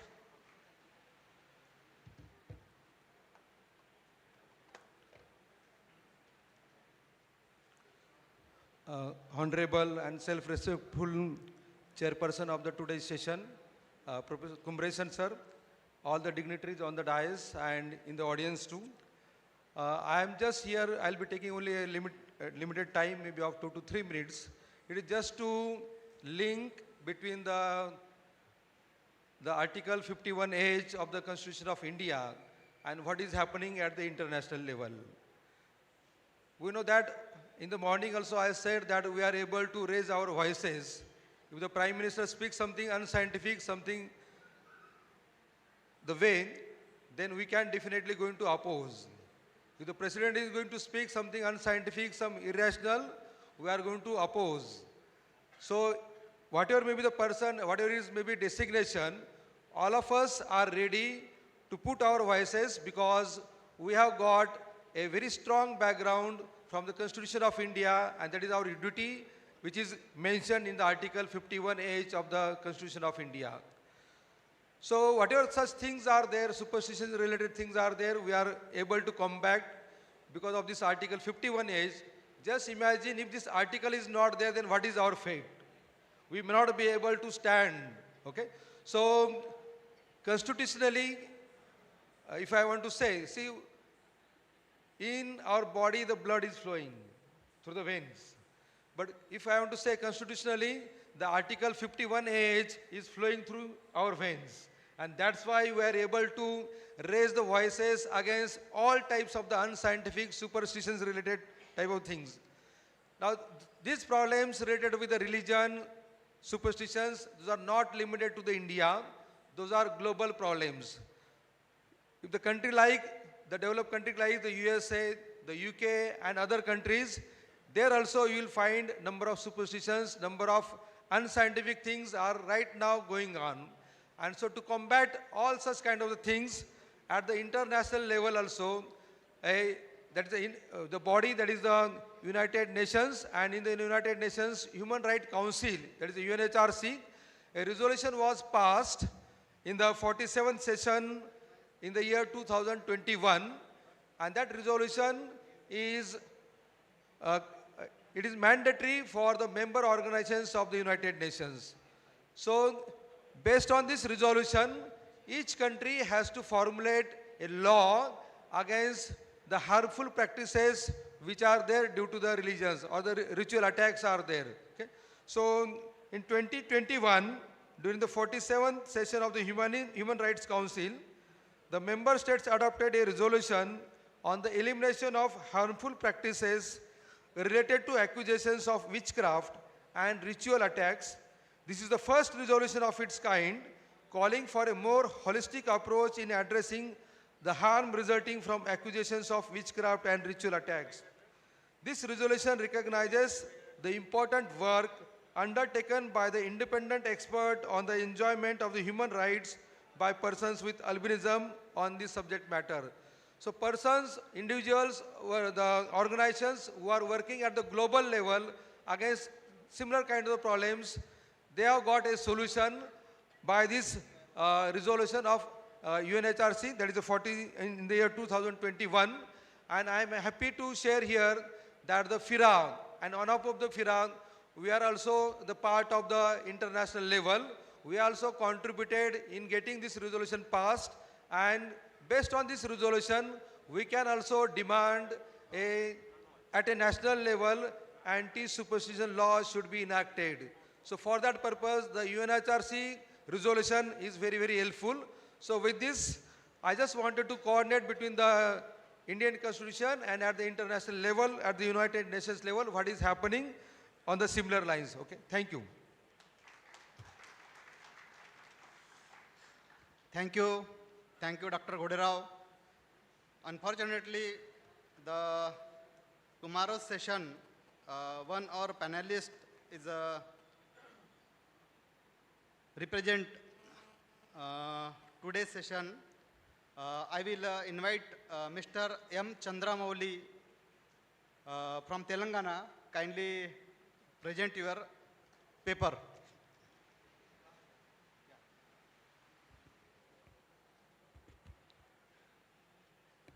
Sir, my name is Chandramouli. I am a geologist by profession. I am working for Cigarette Collieries Company Limited from Telangana State. By designation, I am a Deputy General Manager, which is in a government organization. I wholeheartedly, from my deep gratitude, I express my thanks to the committee of FIRA, especially to Mr. Goderao for allowing me and permitting me to present here. Within 3 minutes, damn sure I conclude this presentation, since we are running a lot of delay. I think my presentation is open, if I am correct. Yes? Okay. About superstitions, sir, very recently in Haiti, which is in southern American country, where we could see 150 to 200 people were killed brutally because of a voodoo priest who accused them of using witchcraft to cause his child illness. See how in human, we are across the globe. A superstition is not confined to a particular religion, not confined to a particular caste, not confined to a particular state, country, or a set of people, but it is a global problem, so which need to be addressed effectively on a global scale. So superstition in India particularly we see, so there are many things, but as I mentioned in the slide, do not sweep the floor after sunset. I don't know what is the reason behind it. It is a tomfoolery belief that, and pray to God for disease-free life. If you pray God, your disease will smash away. How it possible? If I get a fever, I have to take a paracetamol tablet. But if you pray to God, if you do puja, if you do anything, your disease will not be decreased. Yeah, okay. Next layer, I think. And hanging lemon and 7 chilies in front of the houses. I don't know what is the cause behind it, but people are telling today there are several scientific reasons. That's why we are hanging these kind of things. And do not step out during an eclipse period. See, why the other countries people are moving freely around? So why a particular community people, why a particular place on the globe are restricted to these kind of superstitions? And swallowing tulsi leaves also, you are well known about it, and particularly to sit on the floor. That is why she, in spite of requesting by her son, she was not sitting on the chair. So see, such a heinous condition people are living today. And the second thing is debilitating institutionalization of the majoritarians' socio-economic and political lives. And one more thing is insidious gender discriminations by clergies. Not only in Hindu, not only in Muslim, not only in Christian, and all the religions, they are treating supremacy over the women. So this kind of gender discrimination need to be addressed thoroughly. Next slide, please. A spiritual fascism. A spiritual fascism is the one, it is prevailing across the globe. A woman are always deemed to be a lesser than a man. Why this kind of gender discrimination is existing? So this also need to be eradicated on a global scale with the help of such a FIRA organizations, and this need to be addressed thoroughly. Next slide, please. So what are the root causes of killings in the name of witch hauntings? So there are very root causes. One is misfortunes. Whenever, particularly in the rural areas, the tribal people and scheduled caste, backward classes in particular, feel that misfortunes like illness, crop failures, etc. And women particularly, they are attributed for the misfortunes, particularly widows and single women. And personal vendettas, property disputes, etc. If you have any problems, the people take it as a personal vendetta. Because of you, this has been occurred. That is why you have to be punished. And particularly in tribal areas, the tribals believe that the violence is a form of justice. A person will be tied to a tree and beaten up and beheaded, labored by sticks and other things. That is a form of justice that the tribal people think of. In all over the India, next slide, we have particularly 4 states like Jharkhand, Madhya Pradesh, Chhattisgarh, Odisha, 26, 21, 30, 14, 30, 22% respectively, where the witchcrafts are being practiced thoroughly, which needs to be addressed across India. And particularly, I request the FIRA to look into this matter and take it as a serious concern. And from my side, there are certain recommendations, particularly to the men, what a man has to be do for the egalitarian society, for the superstitions notion-free country. Men should be educated towards egalitarian society. Egalitarian society means that all the people, irrespective of caste, creed, gender discrimination, need to be equal. That mindset should be inculcated to the men in particular, so that a woman will be liberated from the thought they have been carrying for the centuries together. And enforce anti-discrimination law. It doesn't mean that laws are not there. Laws are effectively there, but it need to be enforced and foster international collaborations. women particularly need to be interact with the international people so that they can understand what is happening across the globe. And adequate women political representations. What is the percentage of the women representation in terms of parliament, assemblies, and other political forums? So it needs to be addressed thoroughly. Every man and woman need to be think, and it has to, everybody has to be work on that parallelly, and embrace alternate culture. So we have been following, we have been proclaiming as a set of cultural activities for the centuries, generations and generations from our ancestors, which need to be changed. A new culture has to be embraced by the coming generations right now, immediately, and this moment. So with this, next slide, I thank you very much. I think within the time I have completed. Thank you so much. Thank you, sir. Thank you so much. After the completion of presentation, now we will process for the award of the certificate. The first, Professor Dr. Swaminathan Devadasa.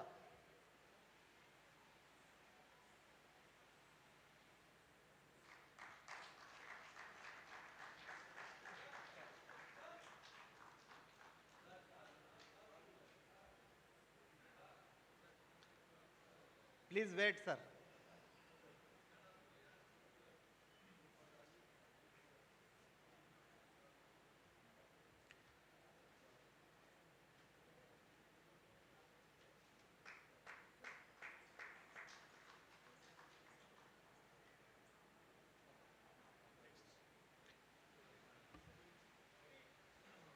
Mr. Gangadhar Sahu, sir, please.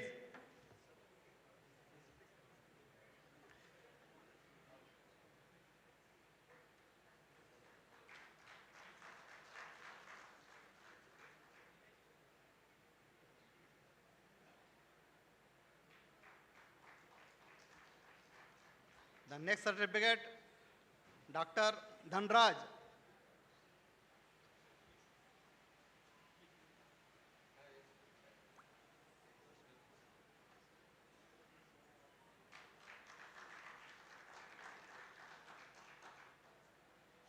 Dr. Sudesh Vadirao.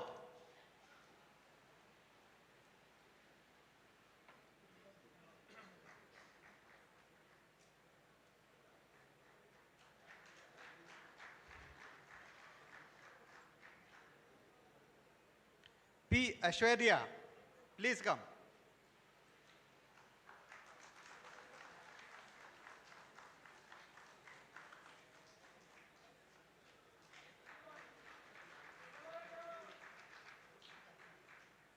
And M. Chandramouli from Telangana.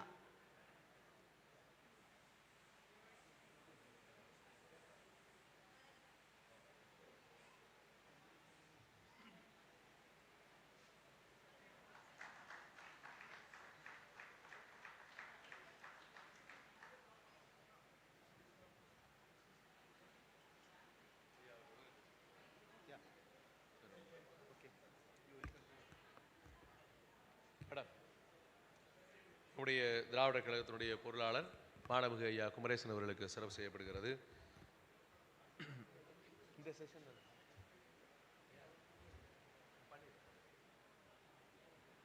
அமைச்சருக்கு சொல்லிடுவா? Okay.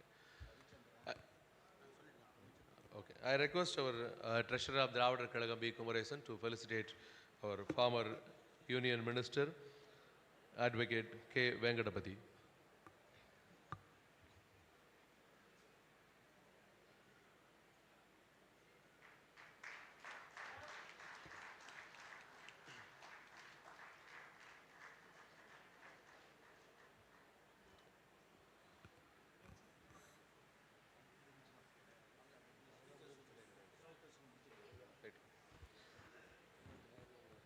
கழகத்தினுடைய பொருளாளர் ஐயா குமரேசன் அவர்களுக்கு நம்முடைய மேலாள் அமைச்சர் ஐயா வெங்கடபதி அவர்கள் சிறப்பு செய்வார்கள்.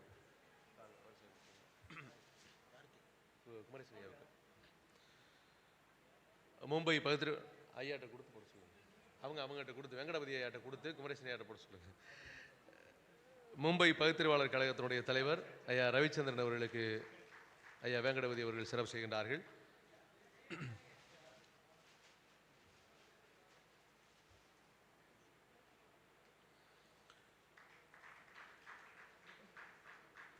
பகுத்தறிவு எழுத்தாளர் மன்றத்தினுடைய தலைவர் டாக்டர் நேரு அவர்களுக்கு சிறப்பு செய்யப்படுகிறது.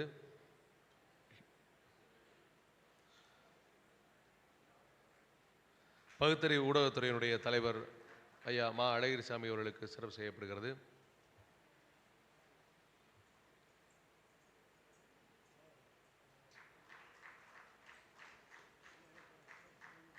I request our Dravida Kalagam Treasurer V. Kumaresan to felicitate the rapporteur, Secretary of FIRA Manoj D. Bansod.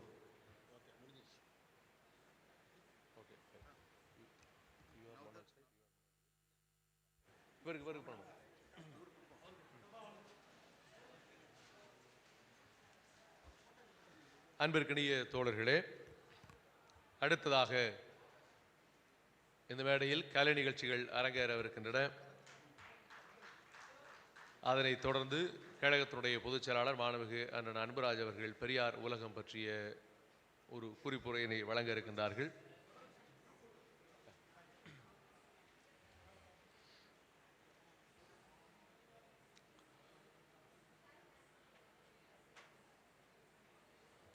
கலை நிகழ்ச்சிகளுக்கு பகுத்தறிவு கலைத்துறையினுடைய மாநில செயலாளர் மாண்புமிகு தோழர் மாரி கருணாநிதி அவர்கள் தலைமை ஏற்கின்றார்கள்.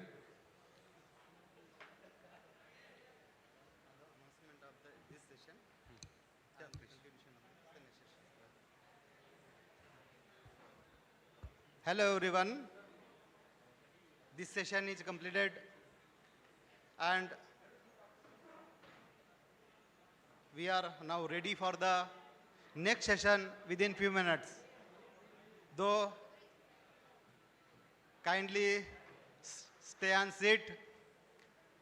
The next organization session, first session, presentation of reports and discussion by affiliated organization of FIRA will start within some time.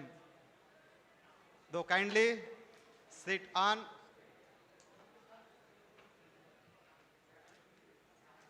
And my humble request to the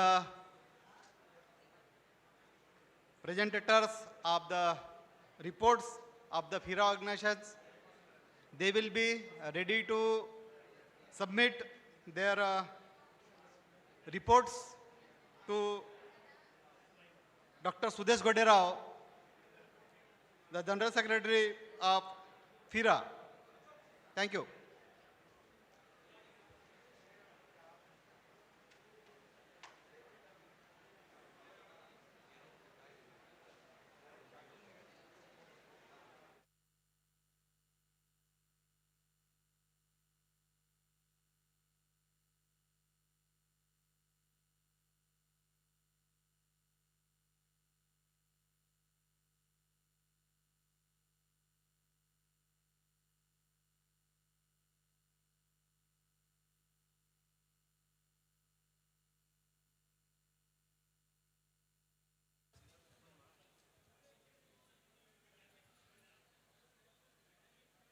The following cultural sessions will be presided over by Rationalist Cultural Wing State. சார்பாக நடைபெற்றுக் கொண்டிருக்கும் இந்த மாநாட்டில்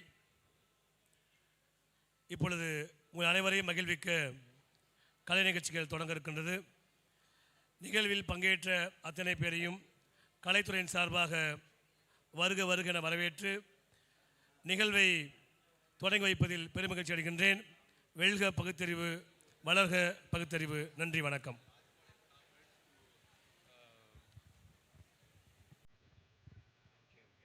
முதல் நிகழ்ச்சியாக mime தொடங்குகிறது.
தொடர்ந்து மாணவிகளுடைய நடன நிகழ்ச்சி தொடர்கிறது.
Thank you for your wonderful performance. Now, General Secretary of Dravadar Kazhagam, our beloved V. Anburaj, is going to present a brief about the upcoming Periyar world.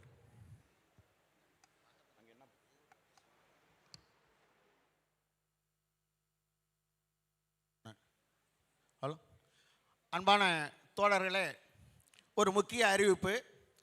நாளை காலை மத்திய பேருந்து நிலையத்தில் எதிரே உள்ள தந்தை பெரியார் அவர்களுடைய சிலையிலிருந்து அறிவியல் மனப்பான்மையை வளர்க்கும் நடை வாக்கத்தான் நடைபெறுகிறது. தமிழர் தலைவர் ஆசிரியர் அவருடைய தலைமையில் அமைச்சர் ஐயா நேரு அவர்கள் தொடங்கி வைக்கிறார்கள். அருள் கூர்ந்து தோழர்கள் அனைவரும் 6:45க்கு ஐயா சிலை முன் வருமாறு அன்போடு வேண்டுகிறோம். நம்மோடு ஐயா நடந்து வருகிறார். அனைவரும் வருக.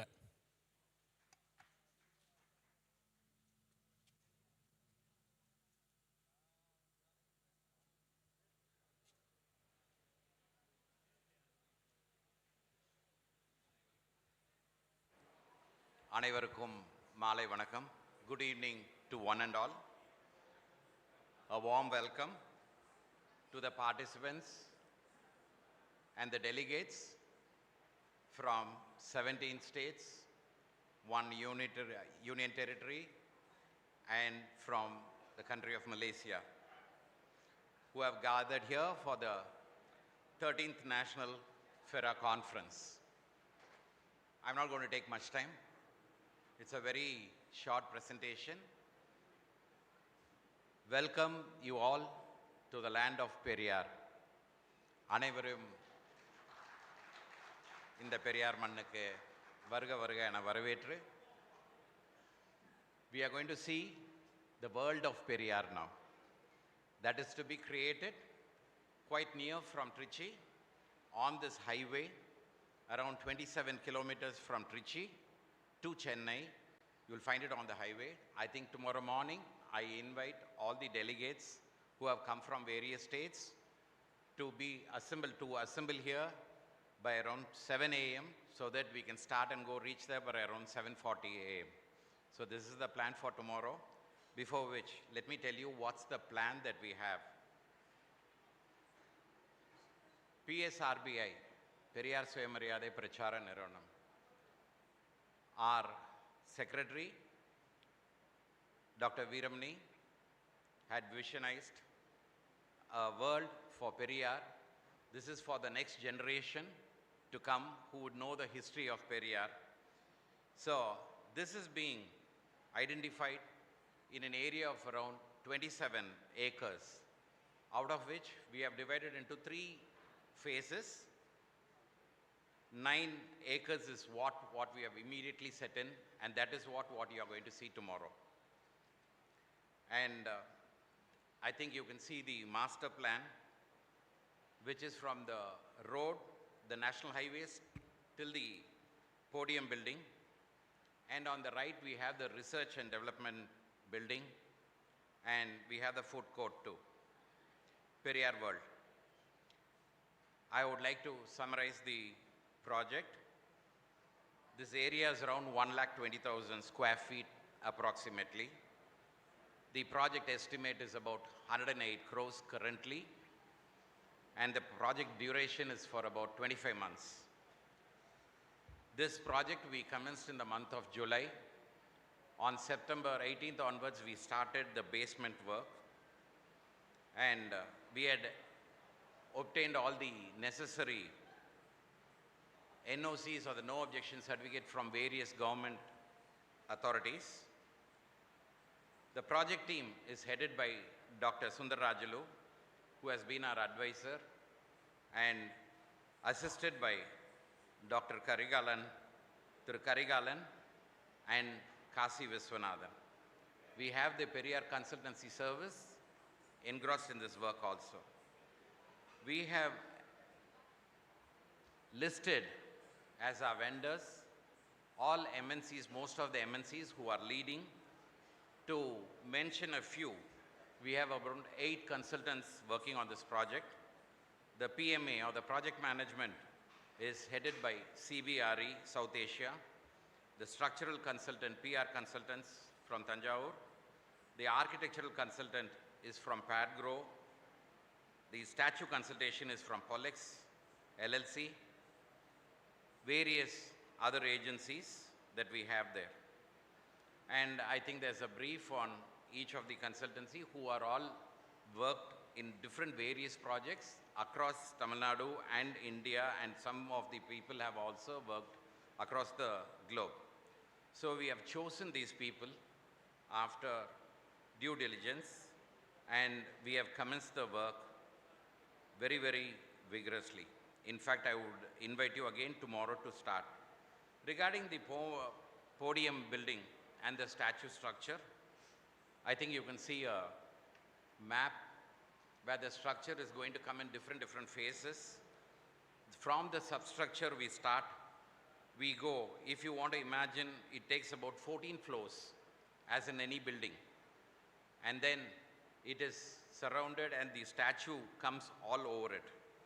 And we have planned to start this entire substructure. We started on the 16th of August, and we shall finish it in the year July 2026.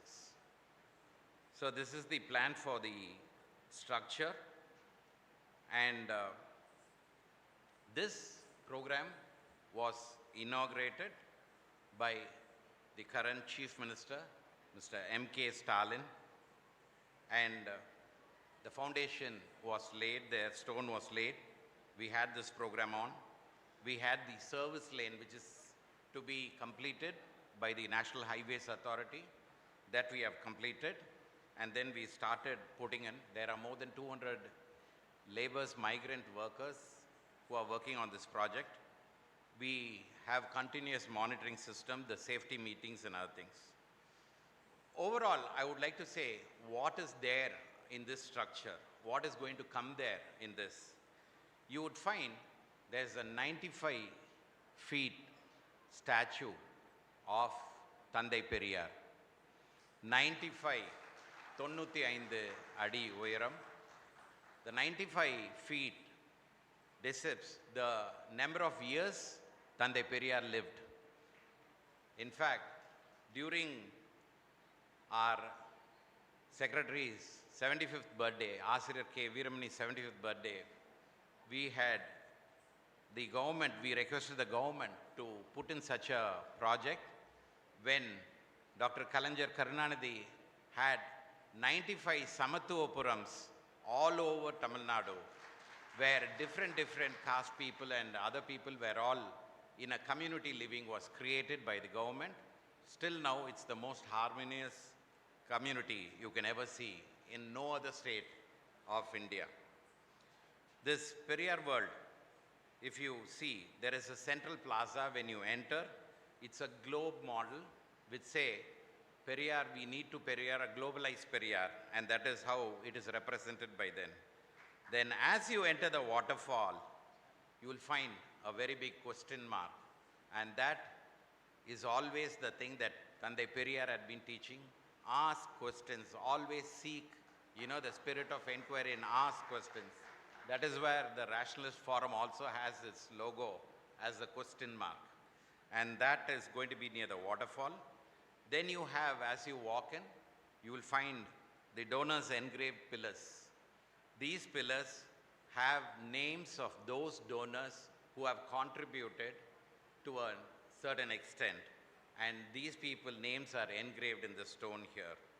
And to see the famous, the Periyar stick, the walking stick, and that was recently even, the replica was given to the Chief Minister of Tamil Nadu during the 51st anniversary, death anniversary of Thandai Periyar, which happened a few days ago.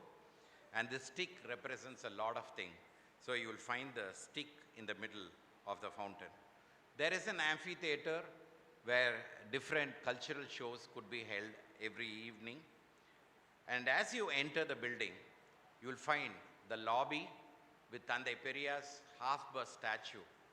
And around that, there are a lot of the life history of Tandai Periyar is depicted.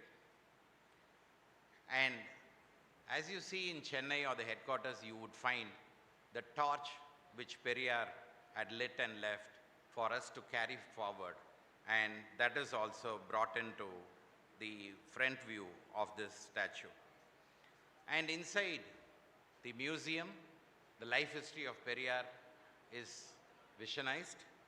And we also have the current what happened in the Vaikam a century year back, great agitation and the biggest anti-human rights agitation, the first world's human rights agitation is depicted inside. So we also have a vast library for people to have references, an art gallery of different fields of Periyar's life, with different walks of Periyar's life, the different magazines that he had during his time he had been supporting. We also have an AV room where a short play on the movie on Periyar will be running around, and we have the biggest podium bill. Besides this, there is a research center which we expect a lot of research people already, which is happening in the Periyar library in Chennai. So we expect eminent people to come here and do their research progress for Tandai Periyar. We are supported by a food court which also houses about 800 people at a time.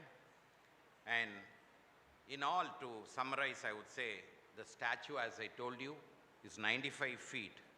And the pedestal is around 60 feet, not 40 as it is mentioned there, which totally comes to 155 feet. This will be the biggest and the tallest one in Tamil Nadu. We are building this with ultra high performance concrete. This is one of the latest technologies which we found worldwide. And this is going to be a very thin element. We had tested it to an extent. If this place has an earthquake up to 7.5 Richter scales, it could withstand that. And we had tested with about cyclone resistance, with a wind force of about 55 kilometers even hitting up per hour. So this place being a granite rocky soil, all these were tested and then the work has started. Currently, I should thank the people who are working around it, who have done the evacuation, the excavation work, which is 100% complete. And very gladly to announce 61,550 hours of accident-free we have completed there. There are columns, 28 footings, which we have completed. There are 2 lifts on different sizes, and that work is still yet to be completed. The statue core wall, the center, there's a wall that, that holds the entire statue together, and this is expected to be completed on the 7th of January. So basically, the foundation would be completed by 7th of January this year. This is what we would like to tell again. We are trying to globalize, as our chief has always told, let's globalize Periyar, and that is our process that we are continuing. He always says, if we can't do, no one else can. If no one can, we can only do. So with this, thank you for listening. I invite you all tomorrow morning at 7 o'clock at this venue to be taken to the Periyar statue, where we'll have even a tree plantation in your name, which could carry for years together. Especially to the delegates, I once again thank Dr. Narendra Nayak, our president, and Tamil Selvan for giving me this opportunity to present before you. Thank you, gentlemen. Thank you all. Nandri, Vanakkam. Varga Periyar.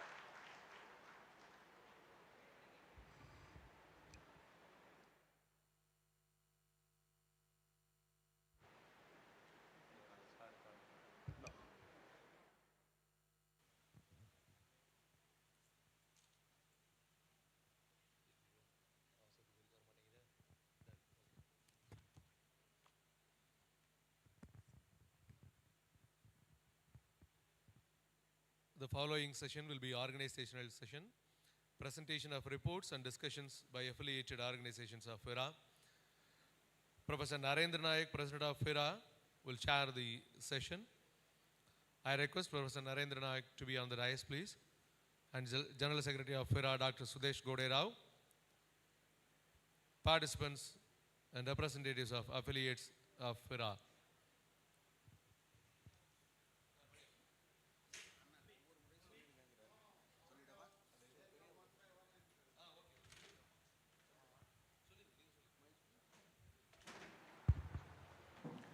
அன்பான தோழர்களே, நாளை காலை வெளி மாநிலங்களிலிருந்து வந்திருப்பவர்கள் மட்டும் பெரியார் உலகம் செல்கிறார்கள்.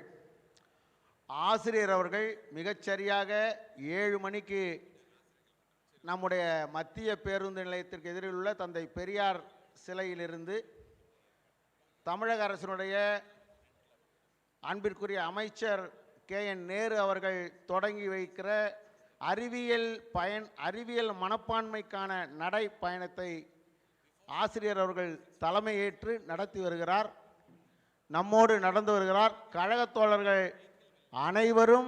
அனைவரும் குறித்த நேரத்தில் 6:45க்கு பெரியார் சிலை முன் கூடுமாறு ஆசிரியர் அவர்கள் வேண்டுகோள் வைத்திருக்கிறார்கள். இந்த நடைப்பயணம், இந்த மாநாட்டினை ஒட்டி நடைபெறுகின்ற நடைப்பயணம், இந்த மாநாட்டை பொதுமக்களுக்கு நாம் வெளிப்படுத்தும் விதமாக நடத்தப்படுகிற நடைப்பயணம். நம்மோடு ஆசிரியர் வருகிறார், ஆசிரியரோடு நாம் நடக்கிறோம், நம்மோடு இறுதி வரை ஆசிரியர் நடந்து வருகிறார்.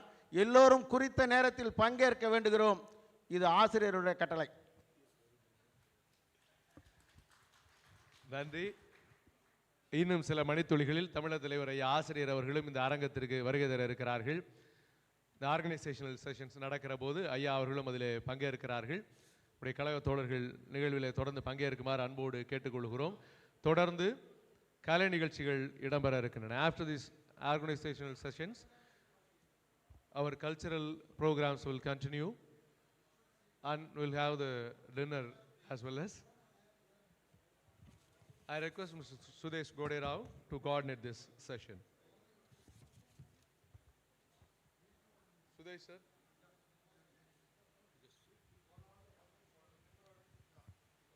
Now we come to the most important part of this two-day meet. That is, the members, organizations of FIRA will come one by one, present their reports, hand over the report to our National Secretary, and then they can go. என்னது ஒரு request இருக்கு, நீங்கள் எல்லாம் உட்கார்ந்து நம்ம FIRA organisation என்ன பண்ணுவாங்க all over the country. Please listen to it. அப்புறம் நீங்கள் போங்க, because you will know என்ன நடக்குது all over the country. So one by one, I request. Yeah. Every organization can send one representative to be on the dais, and please present your report and hand it over to our National Secretary.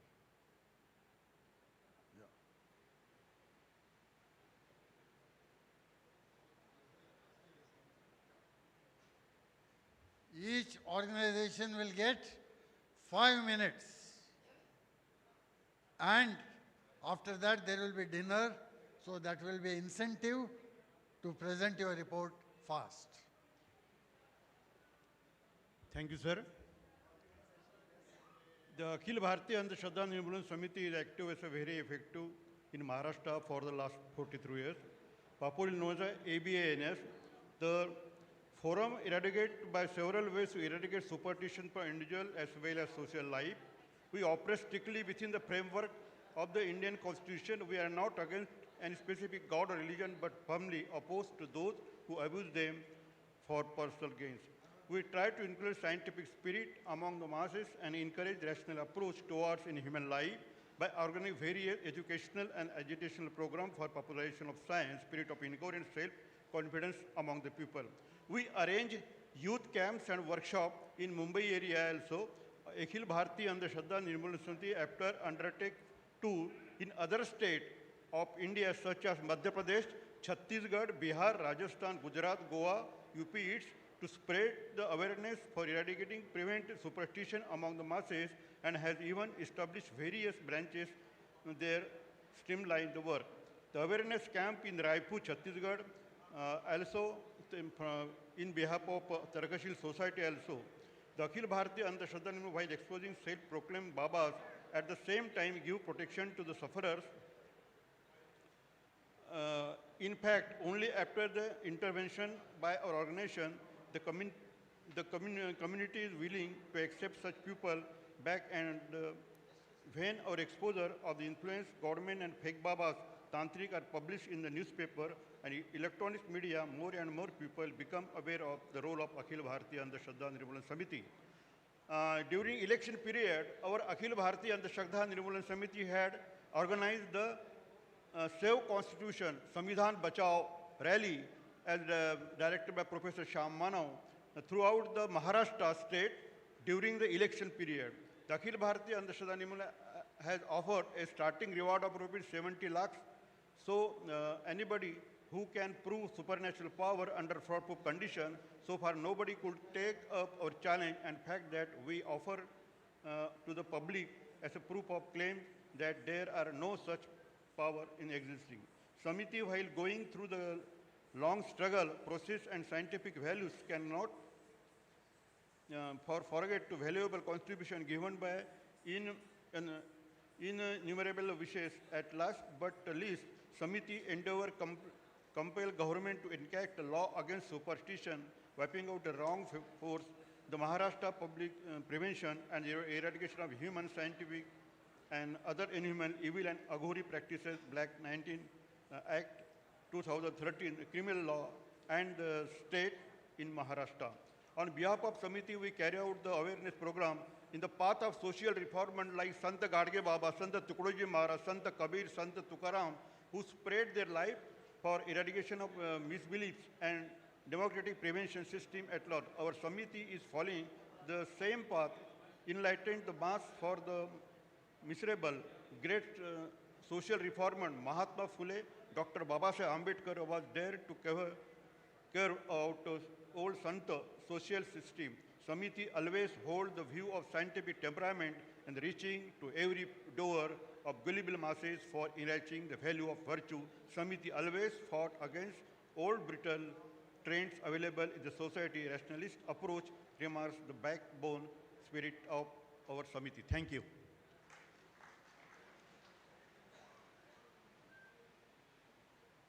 Thank you very much.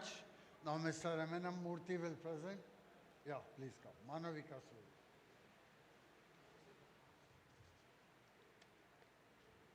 Respected Presiding Officer, delegates on the dais and off the dais, Jains unto all. Myself, M.S.N. Murthy, General Secretary, Manav Vikasa Vedika. Manav Vikasa Vedika was established on 12th September 2004, registered on 3rd January 2005 at Hyderabad with an aim to spread the idea of humanism and to eradicate superstition. Since then, it is working untiringly for achieving the aim and the following 9 objectives of its manifesto: abolition of caste, life without religion, women empowerment, promoting humanist values and culture, human rights protection, to protect the secular and democratic politics, to promote scientific temper, cooperative economic policy, environmental protection and ecological balance. To achieve the above objectives, Manav Vikasa Vedika formed some subdivisions like Navataram Pelli Vedika, a marriage bureau for new generation, which encourages inter-caste and casteless, inter-religion and religionless and dowryless marriages, and performed nearly 7 such marriages during these 2 years. Humanist youth, which promotes scientific temper in the youth, educate the students and youth by conducting studies classes on personality development, science, mathematics, magic tricks, to reveal the tricks of Babas and Godmen, and to eradicate superstition conducted 28 programs in schools, colleges, and public places during these last 2 years. Manav Vikas Vedika cultural wing. Manav Vikas Vedika tries to motivate the public in educating superstition, eradication of superstition by rationalist and progressive songs, dances, and playlists. Performed 22 programs in the villages, public meetings, and national conferences with this subdivision to promote humanism. Cheyuta, supporting hands.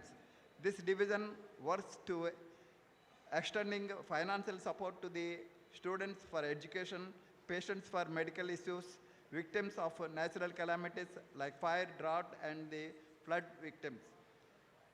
Belong to the poor families of this organization. Conducts blood donation camps, vision screening camps, eye, organ, and body donation awareness programs, supported 12 students, 6 medical cases, and Kerala flood victims also. Conducted 15 blood donation camps, 6 vision screening camps, 14 pairs of eyes were donated to the eye banks, and 7 dead bodies were donated to the medical colleges for the students of medical sciences during these 2 years. Kalusukundam Telusukundam, let us meet and know. It is a family meeting program being conducted once in a month at one family member's house, spends whole day by organizing games, singing songs, sharing knowledge about latest domestic and international issues. So far conducted 24 such meetings during these last 2 years. Swechalochana, a monthly magazine, is being published uninterruptedly since October 2004, and nearly 1,000 copies are being circulated every month.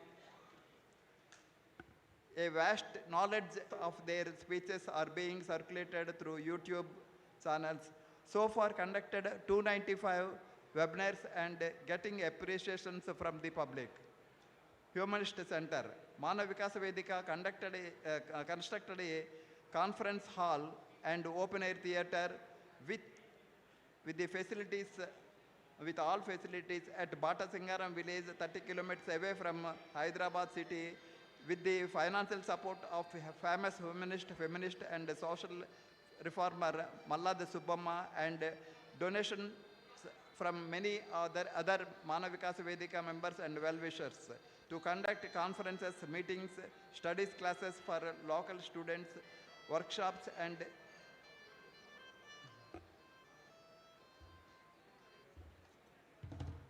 leadership seminars. Manav Vikas Vedika and Humanist Rationalist Organization for the Rationalist Organization members.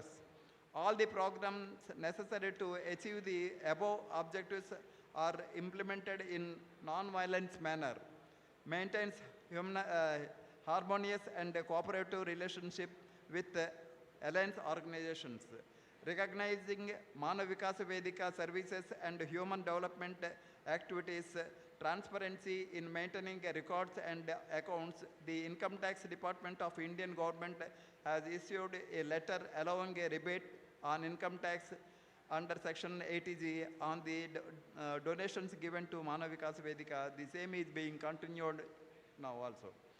Affiliations with national and international organizations. Manav Vikas Vedika is an affiliated member organization with Federation of Indian Rationalist Association and with Humanist International Organization since its inception. It attends all the committee meetings of FIRA and all national conferences wherever it takes place. Organized FIRA 11th National Conference at Visakhapatnam, Andhra Pradesh on 5th and 6th January 2019. On 14th and 15th of December 2024, Manav Vikas Vedika organized its 20 years celebrations in the Humanist Center, Hyderabad. Many of our FIRA members participated on those 2 days program. Periyar E.V. Ramaswamy, Jyotirao Phule, Savitribai Phule, Dr. B.R. Ambedkar, Gautam Buddha and Bhagat Singh statues were unveiled on the first day. The senior leaders from humanist, rationalist, atheist, and science promoters were honored on that occasion. Manav Vikas Vedika presents Malladi Subbamma and Ramamurthy Memorial Humanist Life Achievement Awards on the occasion of Manav Vikas Vedika state conferences and present National Humanist Award to one famous rationalist or humanist or atheist on FIRA National Conference. This year also you have witnessed morning we have honored our beloved leader Dr. K.Veeramani, Chairman Dravid Kazhagam was honored with the National Humanist Award on this 1 day. minute left. With this, I conclude my brief report of the organization Manav Vikas Vedika. Thank you one and all. Long live humanism. Thank you very much. Yeah, Doctor, now Mrs. Basanti Acharya is going to present her report. 5 minutes, please, maximum. Good morning, everybody. Good evening, everybody. President, General Secretary, and other esteemed member of FIRA. It's my pleasure and privilege to read out the annual HRO annual activities report. Humanist Rationalist Organization HRO Odisha has taken up various activities during this period. HRO has organized its annual conference on December 23rd at Bhubaneswar, in which members of different units of HRO and some progressive intellectuals of the state participated. A good deal of deliberations was held on different issues of social concern, and a new executive committee was formed for a couple of years. On 31st December, HRO hosted the NEC meeting of FIRA and arranged some meetings of Dr. Narendra Nayak in some schools and in public. As regular intervals, we hold some online meetings so that our members can join us. We invited some progressive intellectuals to speak on some important issues, and our members participate in the discussion. Different units of HRO functioning at different districts of Odisha also organize meetings in their areas to create social awareness against superstition and irrational practices. We conduct meetings on special occasions, either online or offline, particularly National Science Day, birth anniversary of Abraham Kovur, Periyar, B. Premanand, death anniversary of Dr. Narendra Dhavolkar, Human Rights Day, etc. are observed by HRO organizing meetings at different places of Odisha. We organize programs in schools and educational institutes to create awareness among the young students so as to inculcate scientific temper among them. Basanti Acharya, Rakesh Kanungo, K.N. Senapati, Muhammad Sukur, Arjun Samantarai, Bhalachandra Sarangi, and others visit different schools to enlighten the students on different occasions. Sankalpa School at Barampur is a seat of different activities. The death anniversary of Dr. Babasaheb Ambedkar, Bhagat Singh, Mahatma Gandhi is observed in the school premises, and the members of HRO Barampur unit join in the program. HRO has opened a bookstall in the book fair at Barampur in the month of November. It was a stall of rationalist books, magazines, and literature. In this 10 days book fair, our friends assemble and cooperate in the program. To promote scientific thinking and humanistic ideals, spread of rationalist literature is important. Kalahandi is a backward district of Odisha. In backward areas, black magic in different forms is still prevalent among the marginalized people. Mrs. Basanti Acharya, Secretary HRO, with the cooperation of Mr.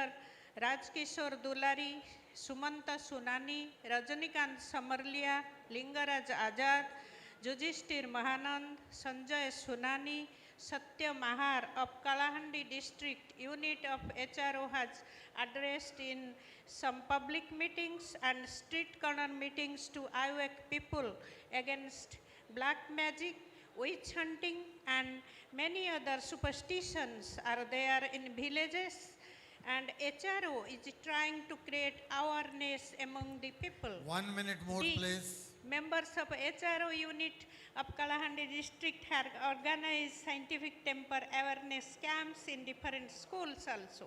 In the first week of December, there was a training program of the youth in Jajpur district. Basanti Acharya, Madhusudan Jadhav, Arjuna Samantaray, Rakesh Kanungo, members of HRO Odisha joined the program as resource person to speak to the youth trainees how to work with the people to remove superstitions, caste discriminations and other evils. HRO has established link with some like-minded organizations and taking up different programs around the year in our mission to wipe out many social evils from the society. Thanks all. Thank you. The next is J.V. Krishnaya, AP Rationalist Association. 5 minutes, please, maximum. Respected dignities on the dais and my dear racist sisters and brothers. So I am J.V. Krishnaya, State General Secretary of AP Racist Association, Andhra Pradesh. I would like to represent the organization present as follows. We conduct Google Meet and social evils on the occasion of Tripaneni Ramaswamy Jayanti, Vardhanti on 15th and 16th of January. We organize Dharna program for anti-superstition bill at collectorates in the AP state. We burned the Manudharma Shastram on the 25th of December related to the Ambedkar ideology and also racist ideology. We conduct the awareness program on social evils on the occasion of Periyar, Jayanti and Vardhanti on the basis of the Periyar slogan, that is, no God, no God, no God. దేవుడు సృష్టించిన వాడు మూర్ఖుడు, తెలివిహీనుడు, దేవుని గురించి ప్రచారం చేసిన వాడు మోసకారులు, దేవుని ఆరాధించిన వాడు అనాగరికులు. So we conduct online meeting to eradicate the blind beliefs and superstitions on the occasion of Dabholkar Jayanti and Vardhanti. In Andhra Pradesh state, Chittoor district and Madanapalli town, two highly educated parents murdered their two daughters, elder daughters, due to the blind belief on Sudra Puja. All our organization condemned that painful activity and we conducted the awareness program on that painful incident. Next, we conduct awareness program and social evil of Devaragattu Banni Utsavam in Kurnool district, Andhra Pradesh, 12 villages and so many schools and colleges people were participating in their program. Our General Secretary J.V. Krishnaya wrote a book on the superstitions and blind beliefs. That book name is Will Rationalism Contribute for the Development of Society and Individual? That book is very influential on so many persons. So Telugu people, Telangana and state people read it and comment on this also. We conducted understanding and awareness classes on racist activities at Kurnool city, Andhra Pradesh. In that program, we explain about the Baba's pseudosciences and BJP RSS pseudoscience activities by magic programs. We conduct the awareness program and educate the educated people and Manuvadam, ఈ దేశ విజ్ఞానానికి మనశాసం రాసింది at Vijayawada, Andhra Pradesh state. We condemn the AP state government activities. That is the government give the monthly salaries to the Hindu pujas, Muslims, mullahs and Christian pastors also. Then we condemn the central government BJP activity. That is to eliminate the Darwin principle in the school education syllabus. We conduct Rationalist Atmiya Sammelanam at Hyderabad city, Telangana and also Janam in Pondicherry state also, creating the awareness of the district activities. We are propagating the aim of 51AH article among the people. So totally the 2 years our organization activities are increasing, so we are very happy. So our demands also, sir, our demands, due to 28 states and 10 union territories, the 6 vice president and 6 secretaries also of the FIRA are not sufficient to organize all 28 states and 10 union territories also. So to increase the 6 vice president posts to 10, increase 10%. Thank you. Your demand will be presented tomorrow in the delegates meet, not sorry, in the sir. open. Okay, sir. So we demand also each affiliated elections to FIRA can have 2 council members in the 5 elections, sir. On state general secretary also. So thank you one and all.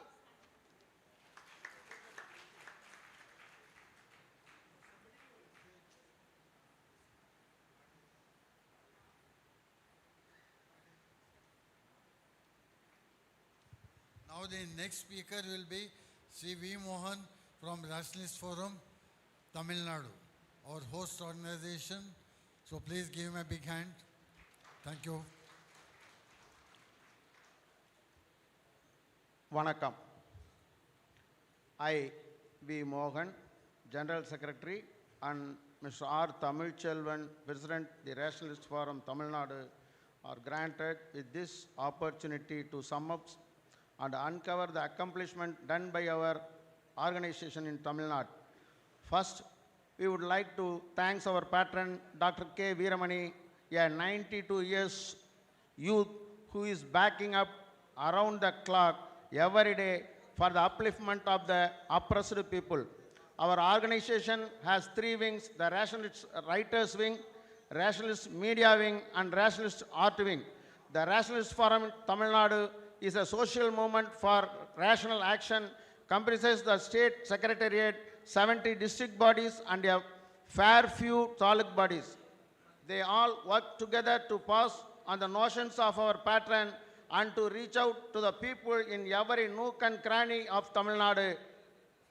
And they all work strong and sternly against the prevailing social stupidities such as superstitious beliefs, religions and caste system, women enslavement, and other social inequalities. When religious advocates try to establish temples and places of worship in government office premises and public places, we bring it to the attention of the government and stop it as a matter of law. We also conduct program called Is It Mantra or Trick to eradicate superstitious beliefs and uncover the fraudulent activities of priests. Moreover, monthly meetings are being conducted regularly in 50 districts all over in Tamil Nadu. And recurrently, weekly meetings are also being conducted by Vidudalai Readers Circle Forum. Another one, Innovative Literary Breezy, conducts every meeting every Thursday in our Periyar Tidal. Senior Scholars Committee is a body consisting of experts such as senior advocates, retired engineers, judges, collectors, doctors, etc. It meets once a month and to analyze the major problems of the country and to propose solutions accordingly. We also conduct various programs during the eclipse and provide scientific temperament to the people. Other initiatives worth mentioning are eye screening, cataract operation camp, general health checkup, dental camps. We conduct medical camps for elders to spread awareness among them. Chess coaching 1 month camp, how to live healthy camps to the youngers. For the past 6 months, more than 300 pairs of eyes donated to eye banks. We encourage to donate their body after death to the medical colleges for research purpose. Through this, we develop scientific temper among peoples. For the past 6 months, more than 100 bodies are donated to medical colleges. Every year, in the month of May, life training course into children between the ages of 8 to 13 years. We have been doing this for the past 30 years. Around 100 children are trained every year. Every year, we conduct Periyar 1000 exam by tying up with the Periyarmani University to the students from 6th to 12th standard all over Tamil Nadu. This year we conducted it via online. Within a short period, nearly 20,000 students participated. It is noteworthy that the Dravadar Kazhagam, the parent organization of the Rationalist Forum, the President Dr. K.Veeramani is working tirelessly to eliminate social injustices. Not a day goes by without his report in Vidudalai, our rational daily magazine. His specialty is speaking and writing with evidence so far that no one can refute it. Rationalist Forum conducts one-day training workshop in 60 districts every year. We conduct district-level speech competition related to Periyar in every district, especially for colleges. 1 minute more. Students from moreover 3,000 arts and science college students, medical colleges, law colleges, engineering, polytechnic colleges are participated, and they are awarded with cash and prizes. Every April 24th, we held meetings in the districts on the occasion of our revolutionary poet Bharatidasan's birthday and Memorial Day. We did program with Earth Moon Cycle Council throughout Tamil Nadu to develop scientific temper among students. We are proud to say Vidudalai Tamil Daily Rational newspaper is the only newspaper for rationalists in the world. We also publishes Unmai, a bi-monthly Tamil magazine, Periyar Pinju, a monthly Tamil magazine for kids, Dravada Polil, a quarterly Tamil magazine, the Modern Rationalist, a monthly English magazine. All these mentioned magazines have worldwide subscribers. I am ending my note with a request to everyone out here to subscribe the Modern Rationalist magazine. தோழர்களே, நாளை காலை 7 மணி அளவில் மத்திய பேருந்து நிலையம் அருகில் இருந்து அறிவியல் மனப்பான்மைக்கான நிகழ்ச்சி நடைபெற உள்ளது. நம்முடைய தமிழர் தலைவர் அவர்கள் தலைமையில் மாண்புமிகு அமைச்சர் K.N. நேரு அவர்கள் அந்நடைபயணத்தை தொடங்கி வைக்கிறார்கள். ஆசிரியர் நம்மோடு நடக்கிறார்கள், நாம் அவரோடு நடக்கிறோம். அனைவரும் கலந்து கொள்ள வேண்டியது நம்முடைய கடமை என்று கூறி முடிக்கிறேன். நன்றி, வணக்கம். Thank you very much for your wonderful achievements. Now, may I request Mr. Iringal Krishnan of Kerala Yuktivadi Sangam to come and present his report.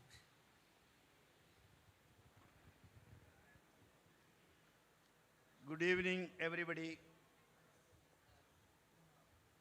I myself is Iringal Krishnan, Vice President of Kerala Yuktivadi Sangam and Vice President of FIRA.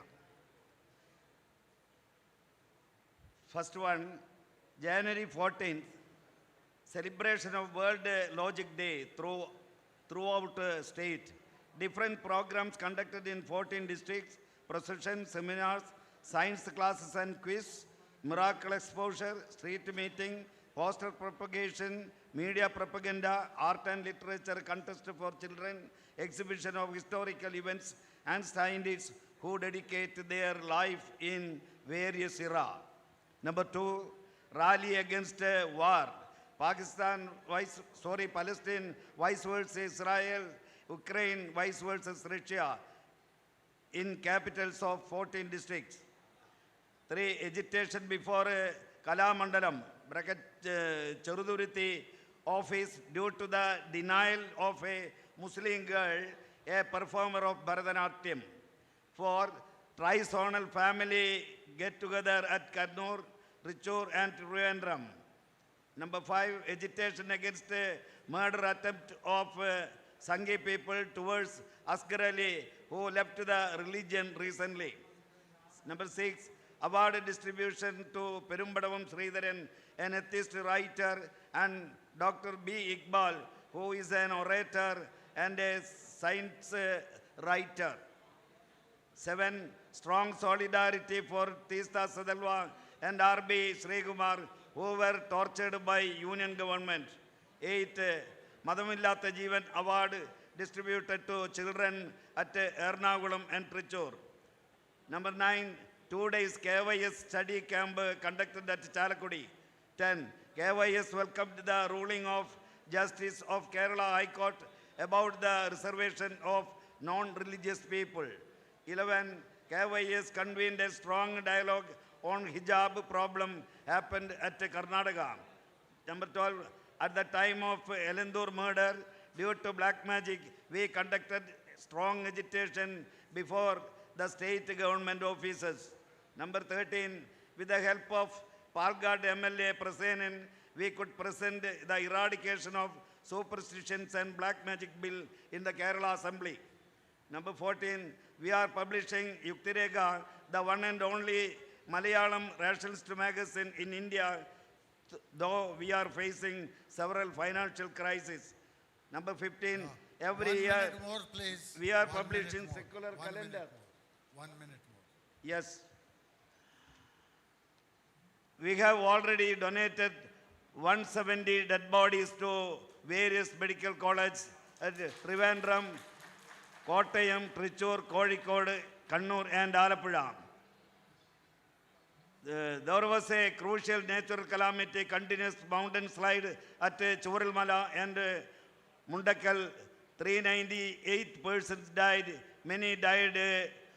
131 persons vanished in July 30.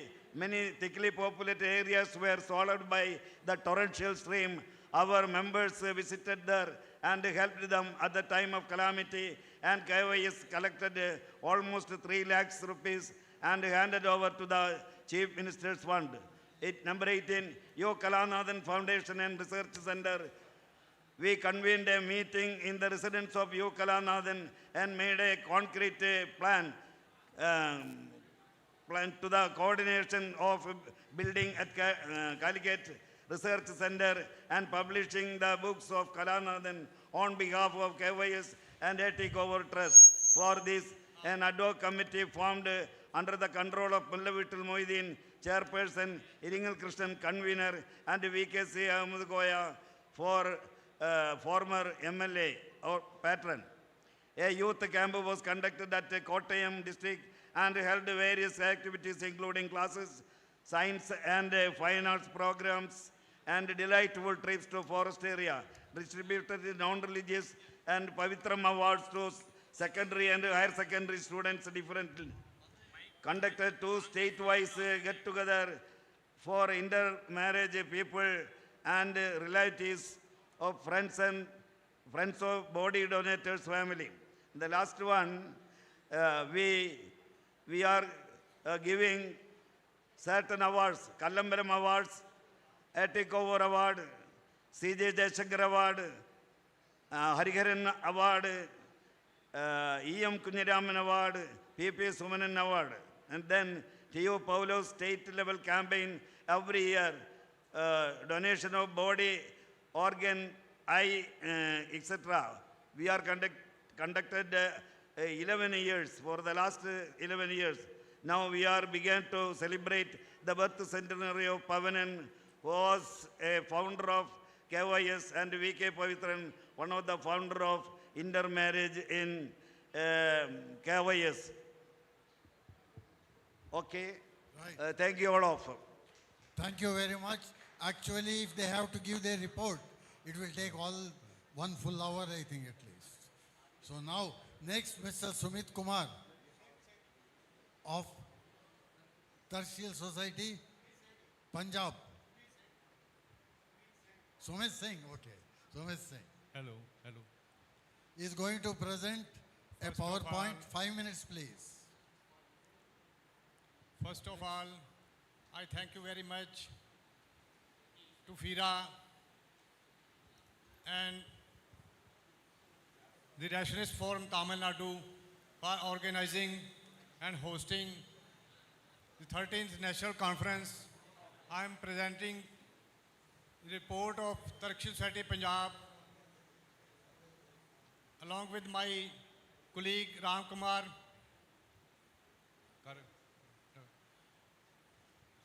Tertial Society Punjab, the journey of Tertial Society Punjab started in 1984 when the Khalistani movement was at its peak, and Tertial Society first of all translated Dr. Kavuz's 2 books, Begone Godman, and then second book, Gods, Demons and Spirits.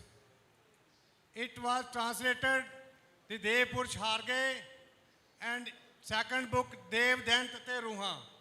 And these books laid down the foundation of Tertial Society Punjab in 1984. It shows the importance of writing, reading and translating a book, and it was established in 1984 when nobody was dared to speak against the communal forces, but Turkish society dared to speak and work against the communal forces. Next. Next. Next. Turkish society, first of all, published Turkish magazine in 1986, and after that it was firstly published in Punjabi and then it was in Hindi language. Now Turkish magazine is publishing in 10,000 and in Hindi in 2,000. We have published 60 books of Turkish Society Punjab. It has its own publication and different topics on Shahid Bhagat Singh and Dr. Kapoor's books. This is our Turkish literature van which goes to schools, villages, universities, colleges and festivals. This is our supernatural power which Baba's Tantrics how exploit the students and mass people and mid-brain activation who claim that students can read with smelling and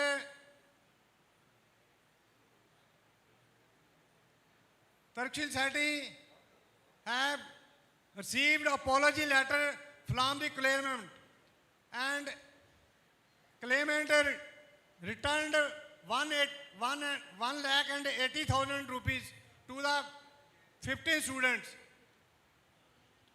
Other alternative of the Turkish society is body donation, eye donation and organ transplant.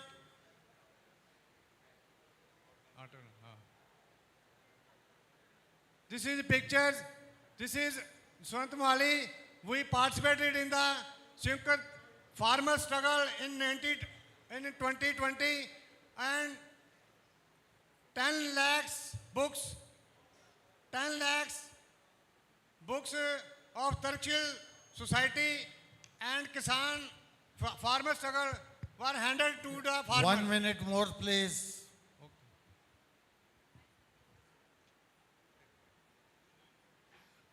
Special awareness program in students. Our society is organizing, conducting special awareness program in the schools, colleges. First of all, in 2017. First year, it was 5,000 students. Now, in 2024, we have registered 32,000 students. These are our members. These are function of the students at state level when students are giving prizes, cash prizes, Turkish books and other certificates. These are miracles, exposure of miracles by the Turkish society. Next.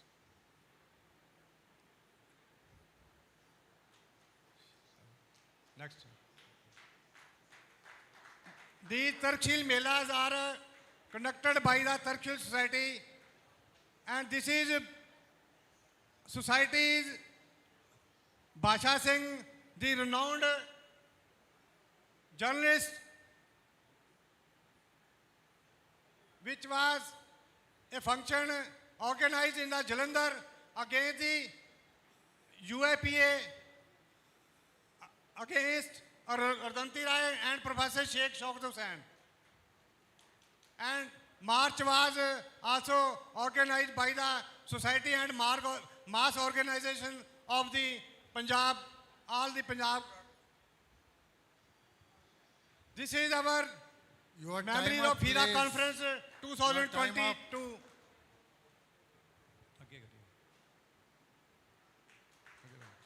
This is memories of 12th National Conference of FIRA. Okay, sir. Thank you. Thank you. They organized our last conference wonderfully. So thank you very much.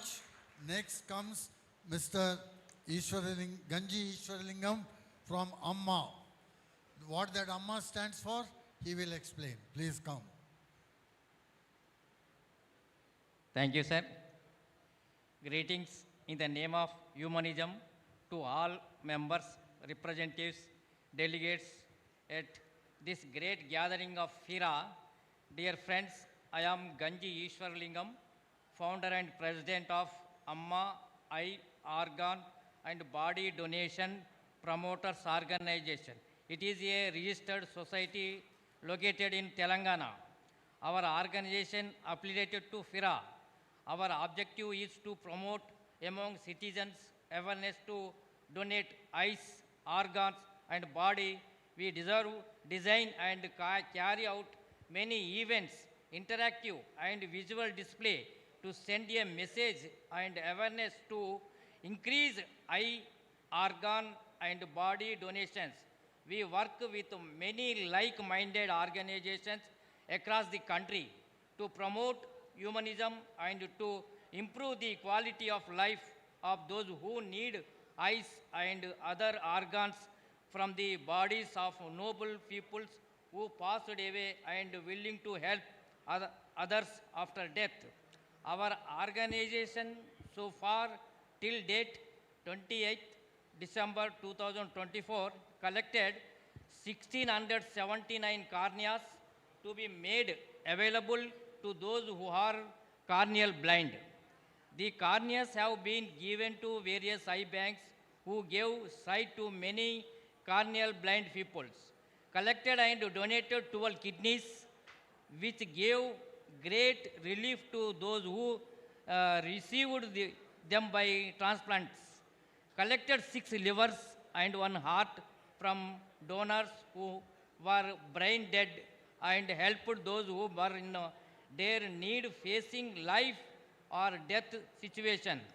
Collected 196 dead bodies from the human family members of the noble donors and donated the same to different medical colleges in Telangana, Andhra Pradesh, Maharashtra and Karnataka states to facilitate a higher quality medical education and training.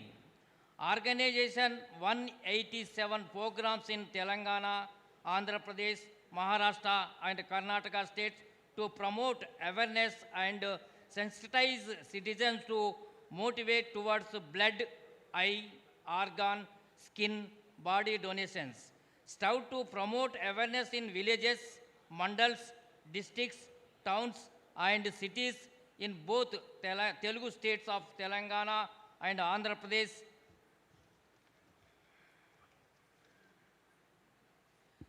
Those interested in the high organ, skin and body donation, please contact me.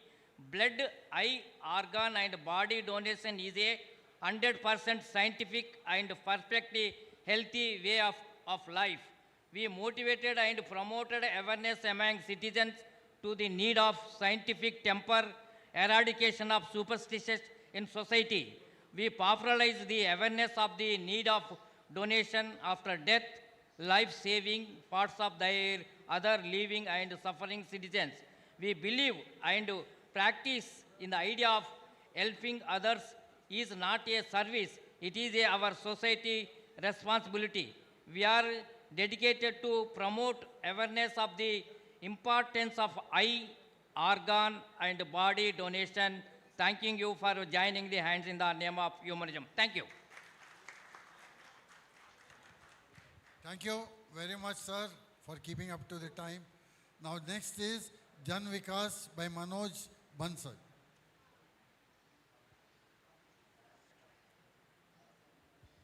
Hello friends. Because of multitasking organization, the Janvikas Foundation created the scientific temper development wing separately after the affiliation with the FIRA. Mostly we work the Central India, Maharashtra, CG and MP only. I will just giving the brief. The awareness programs, the 7 in Gondia, 2 in Bhandara, 1 in Nagpur, 3 in Balaghat of Madhya Pradesh, 1 in Dongargarh, in CG, and 2 at Gadchiroli. The constitutional awareness programs, there are the 22 public programs in Gondia, Bhandara and Gadchiroli districts.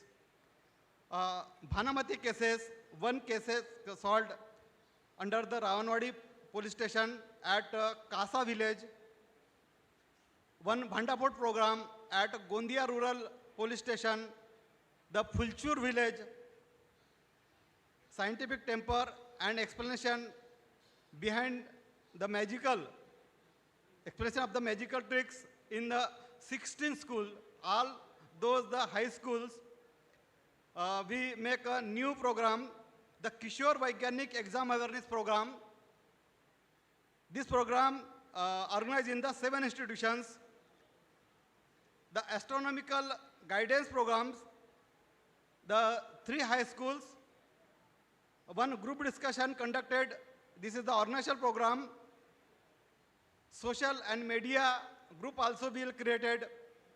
The group name is Atheist and Rationalist Network. We are filling the petitions on various agitation by our organization. I attended the international and the virtual conferences. Those are the 7 numbers. We conducted 2 programs in high schools in Gondia district for the solar eclipse awareness program, and lastly, toolkit distribution and training of the magical tricks for the trainers, the 1 program. This is the institutional program, and now we made the new program with the Government of India under the Vidyanjali, the menstrual awareness program for the child students, girl students. Sorry, thank you. Thank you very much for being on time. Now next comes Nastika Samajam, represented by M.M. Buddha. Please come. Respected President and Secretary of the FIRA and office bearers, members, and FIRA meeting delegates. I am from Nastik Samajam, Andhra Pradesh and Telangana. Here I am submitting this year my programs as follows.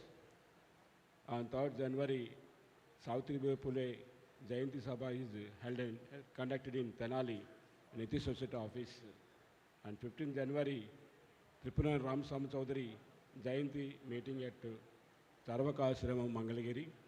On 10th and 11th February 2024, we are conducted a 32nd Nastik Mela,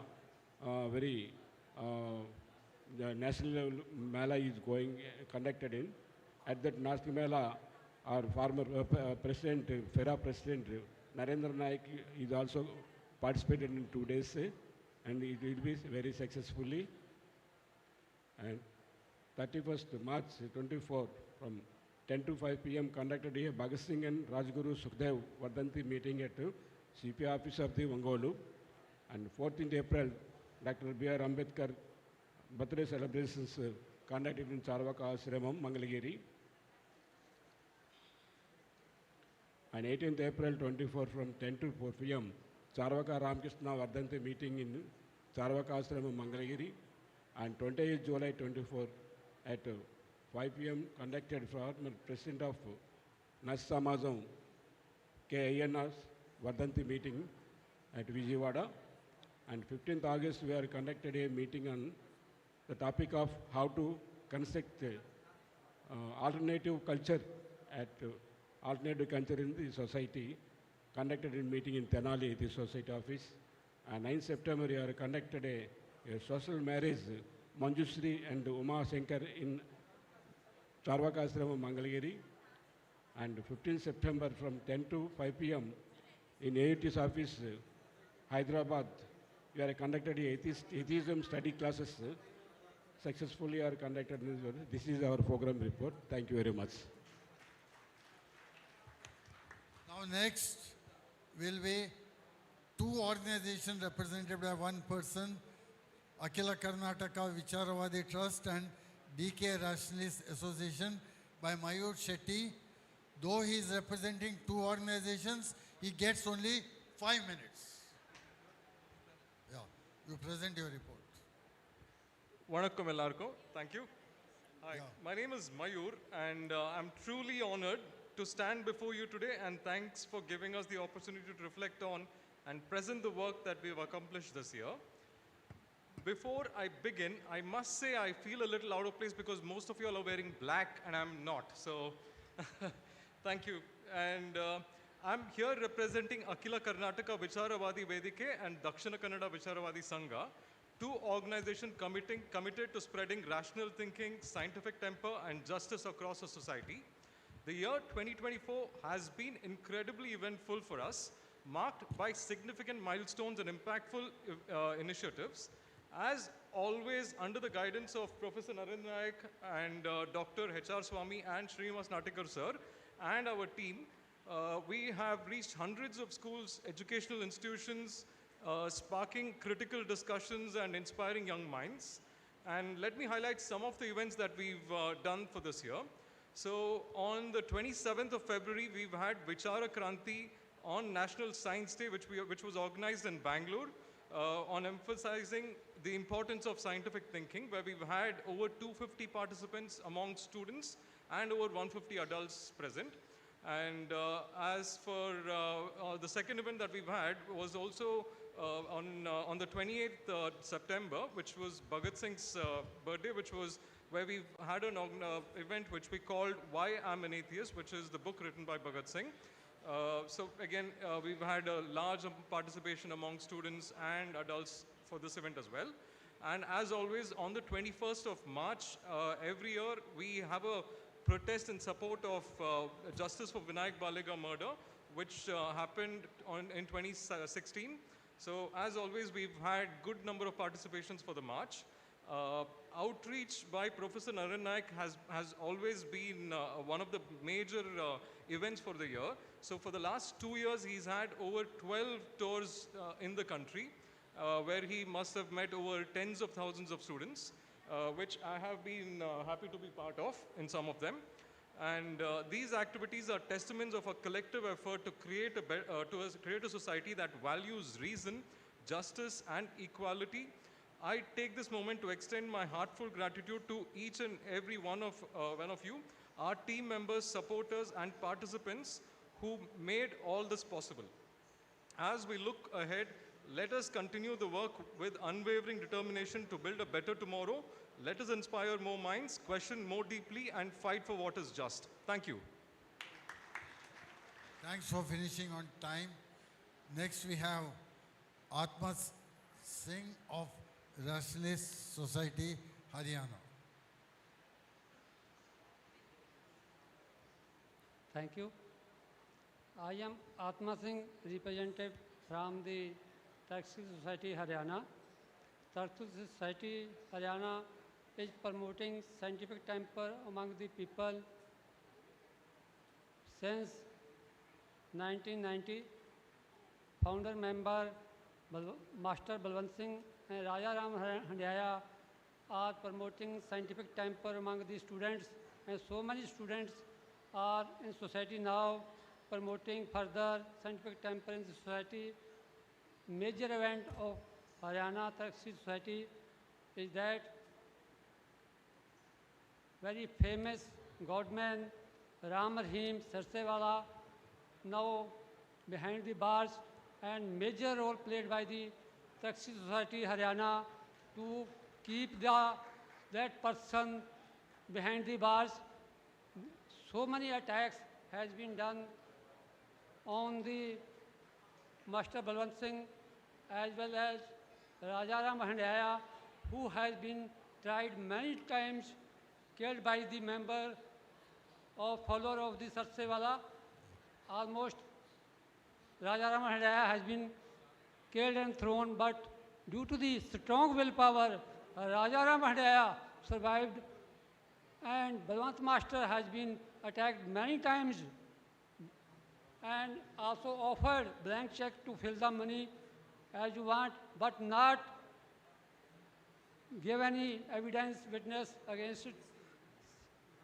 The so-called Baba Ram Rahim, now behind the bars. It is our great success. We are publishing Tark Jyoti magazine and now Tark Path since 1990, and still bi-monthly printing continuously in Hindi. Belt is very popular. So I am very thankful to the FIRA giving me opportunity to put some words. Thank you. Thank you very much. Now, Monica from Atheist Society of India. Right.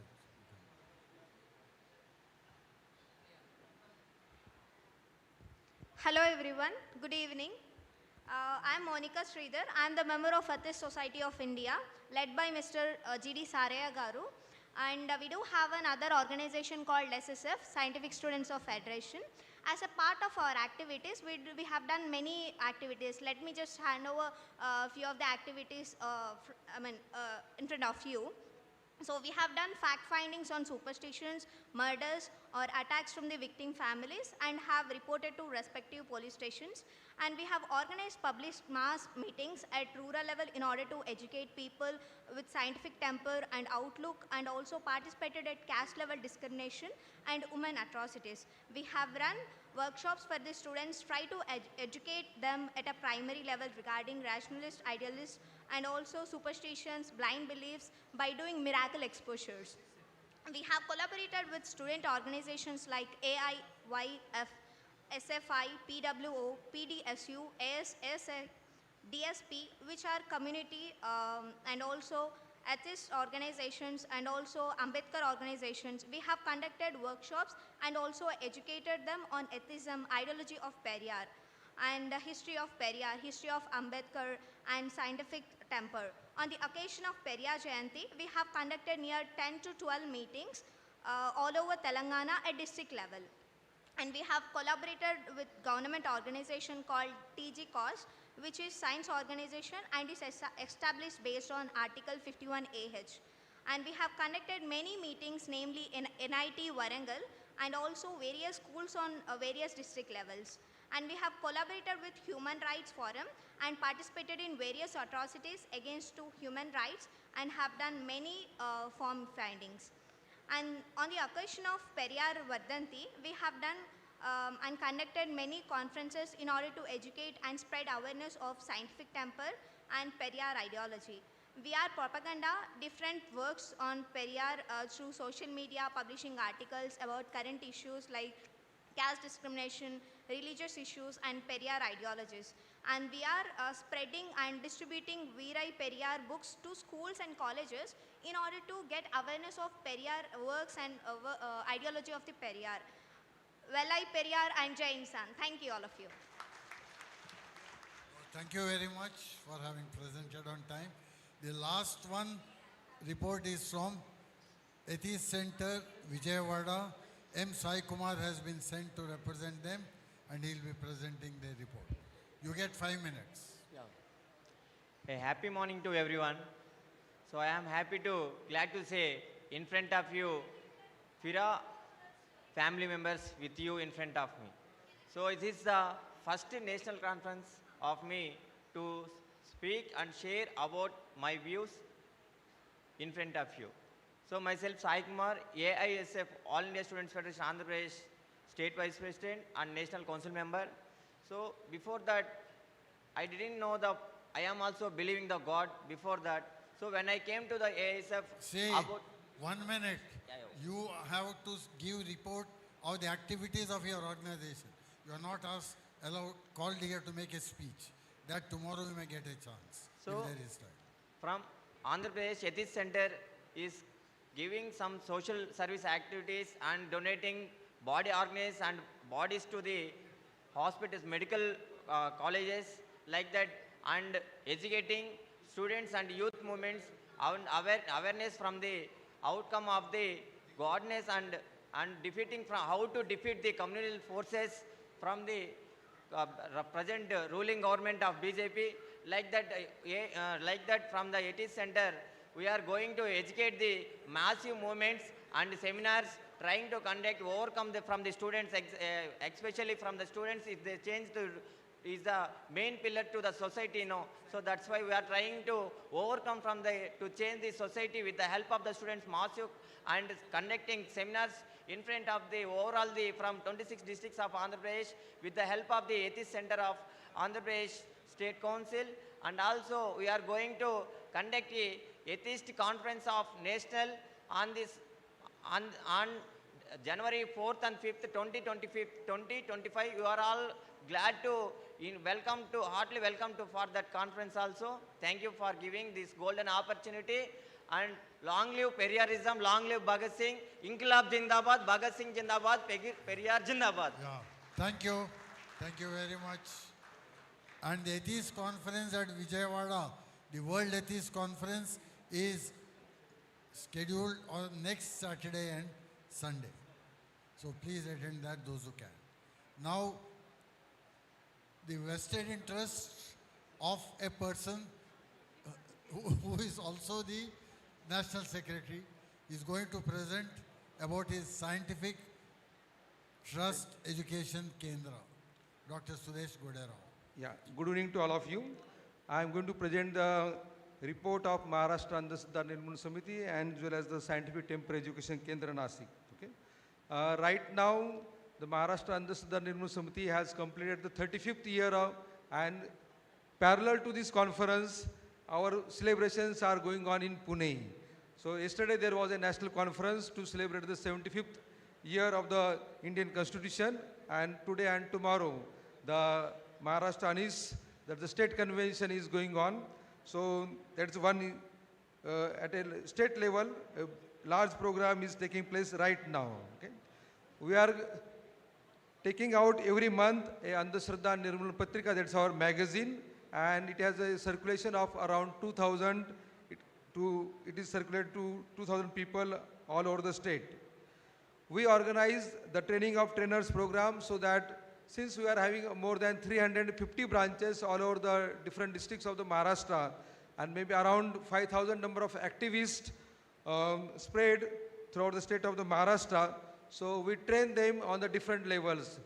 How to give a speech, how to demonstrate the miracles, how to conduct the exposure of the Babas or Tantrik, Mantrik. So on the various issues, we give the training to the trainers. Then there are a number of witch hunting cases are there. The Dakin cases or Dayan cases are there in the Nandurbar districts of the Maharashtra. We have handled number of cases and we have assisted the victims in those particular cases.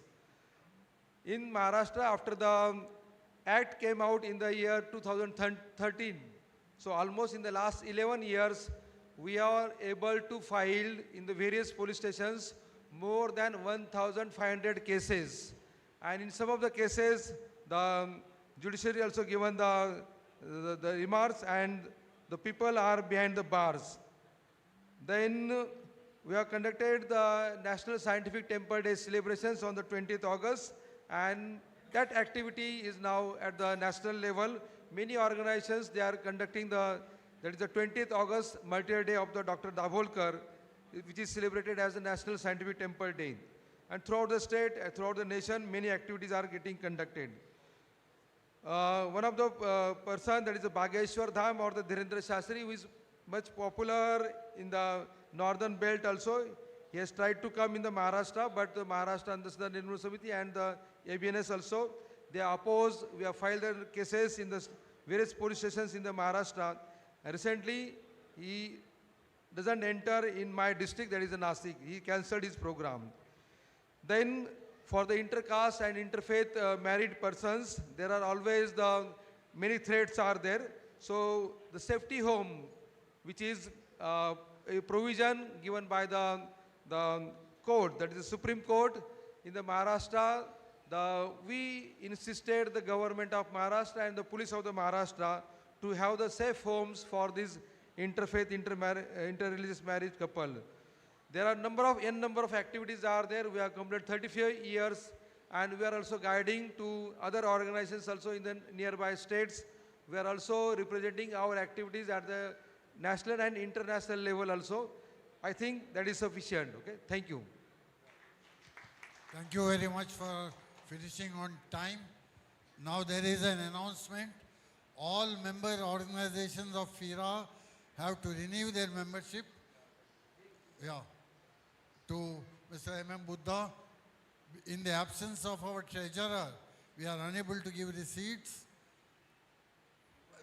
Before general body tomorrow, please pay 2,000 rupees to Mr. Buddha, who will only give you a kacha receipt, because our treasurer could not make it.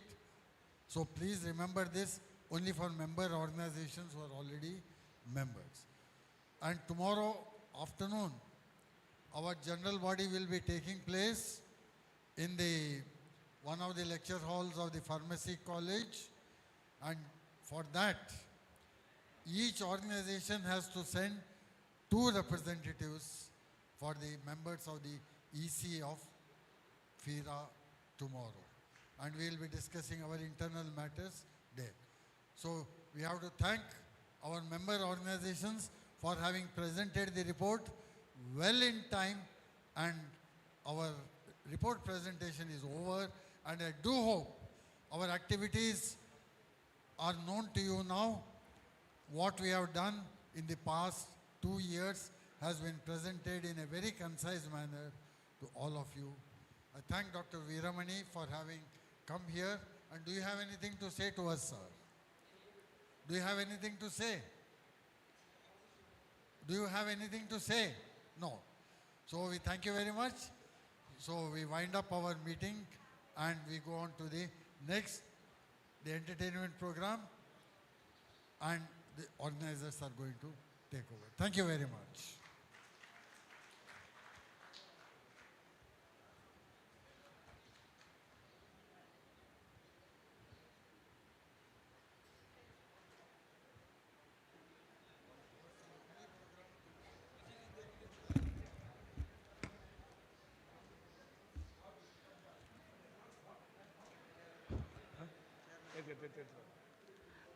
கலை நிகழ்ச்சிகள் தொடர்கின்றன.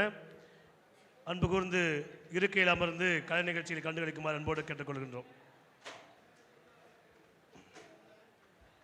கலை நிகழ்ச்சி இப்பொழுது தப்பாற்றுடன் தொடங்குகிறது.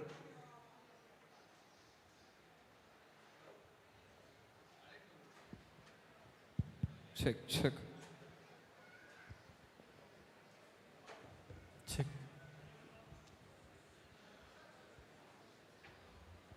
For the delegates other than from Tamil Nadu, tomorrow morning sharply between 6:45 to 7 o'clock, we request every one of you to assemble in the front gate of this Periyar Centenary Educational Complex. Our organizers will lead you to the upcoming Periyar World. Our General Secretary of Dravida Kazhagam, Mr. V. Anburaj, will lead you all to Periyar World and explain what is going on there. You are going to witness Periyar World in person. On the other hand, our Tamil Nadu delegates will be participating in the walkathon to promote scientific temper,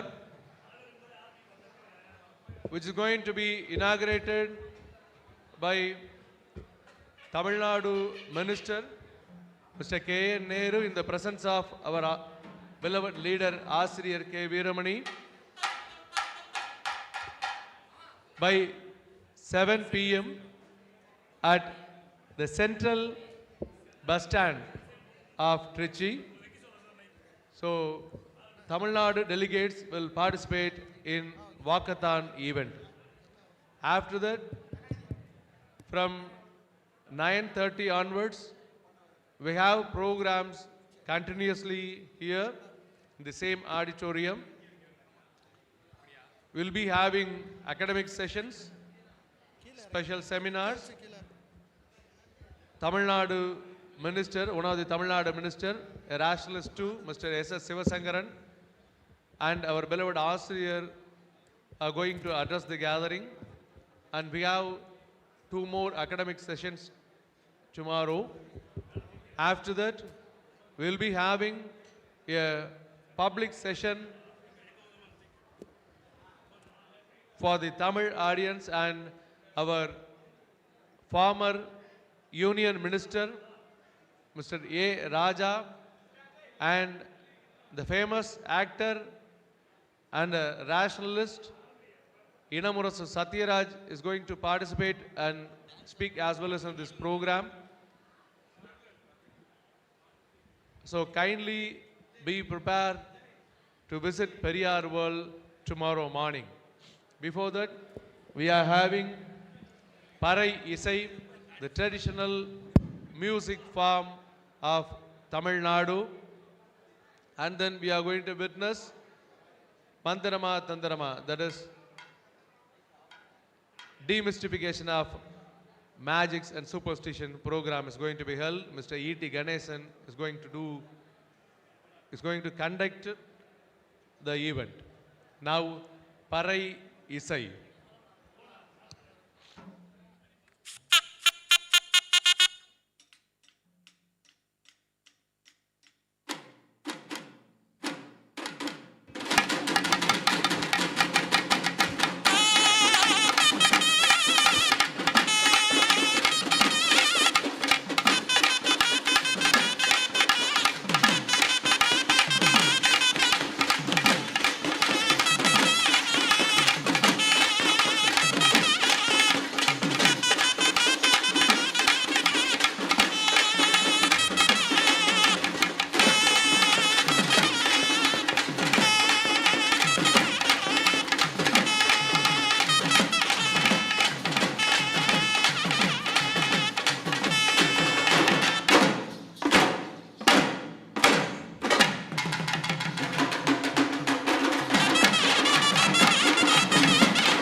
துடிப்பான துள்ளலான இசையை வழங்கிய தஞ்சாவூர் சலங்கை ஒலி John Peter குழுவினருக்கு நம்முடைய அன்பான நன்றியை தெரிவித்துக் கொள்கிறோம்.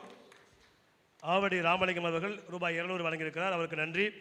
தப்பாட்டம் ஒயிலாட்டம் முடிந்தது. அடுத்ததாக மந்திரமா தந்திரமா நிகழ்ச்சி தொடங்குகிறது.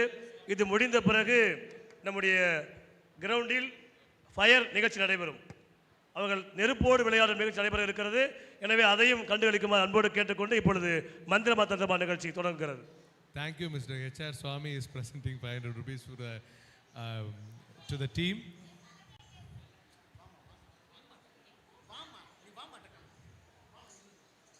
And they are going to perform fire dance in the open auditorium after our demystification of superstition program. மந்திரமா தந்திரமா நிகழ்ச்சிக்கு பிறகு நெருப்போடு நிகழ்த்தக்கூடிய கலை நிகழ்வுகள் பொது அரங்கிலே இருக்கின்றன. அதையும் கண்டுகளிக்குமாறு கேட்டுக்கொள்கிறோம். இந்த நிகழ்ச்சி பஞ்சாபில் இருக்கக்கூடிய அமைப்புகளின் சார்பில் முதல் முறையாக தோன்றி இருக்கக்கூடிய மந்திரமா தந்திரமா கலைஞர் இந்த நிகழ்ச்சியை செய்து காட்டிருக்கிறது. The first person from Punjab as a magician is going to perform his art here.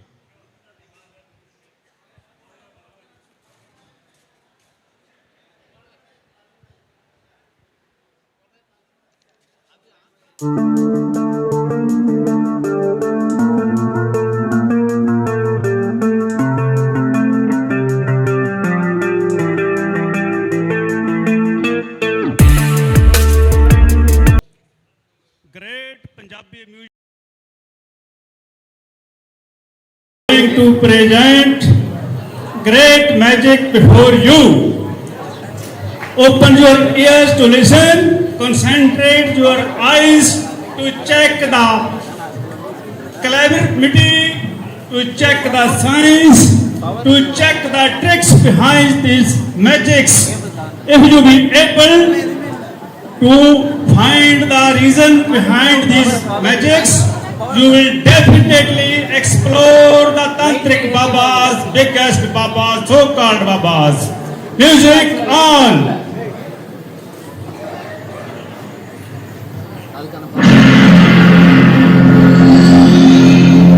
Next one.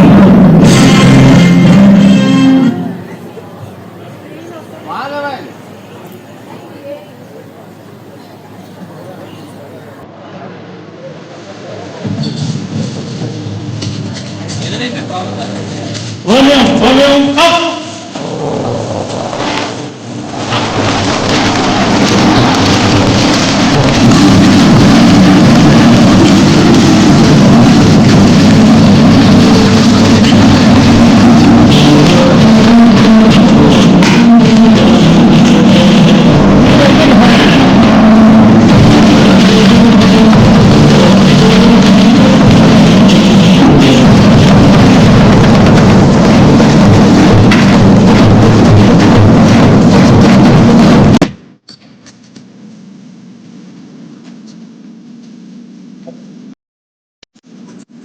Wow.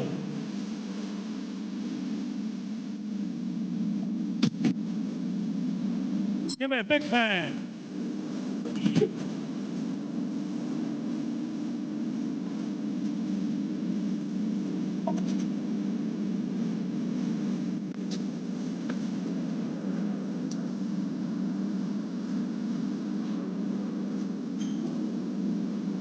Next magic show is going to be presented before the audience.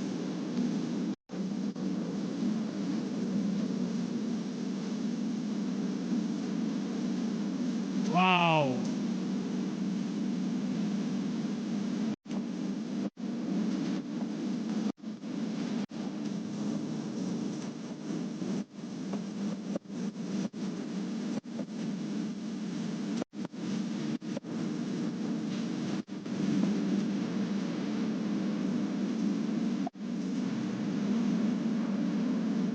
The machine making crazy noise from the morning newspaper.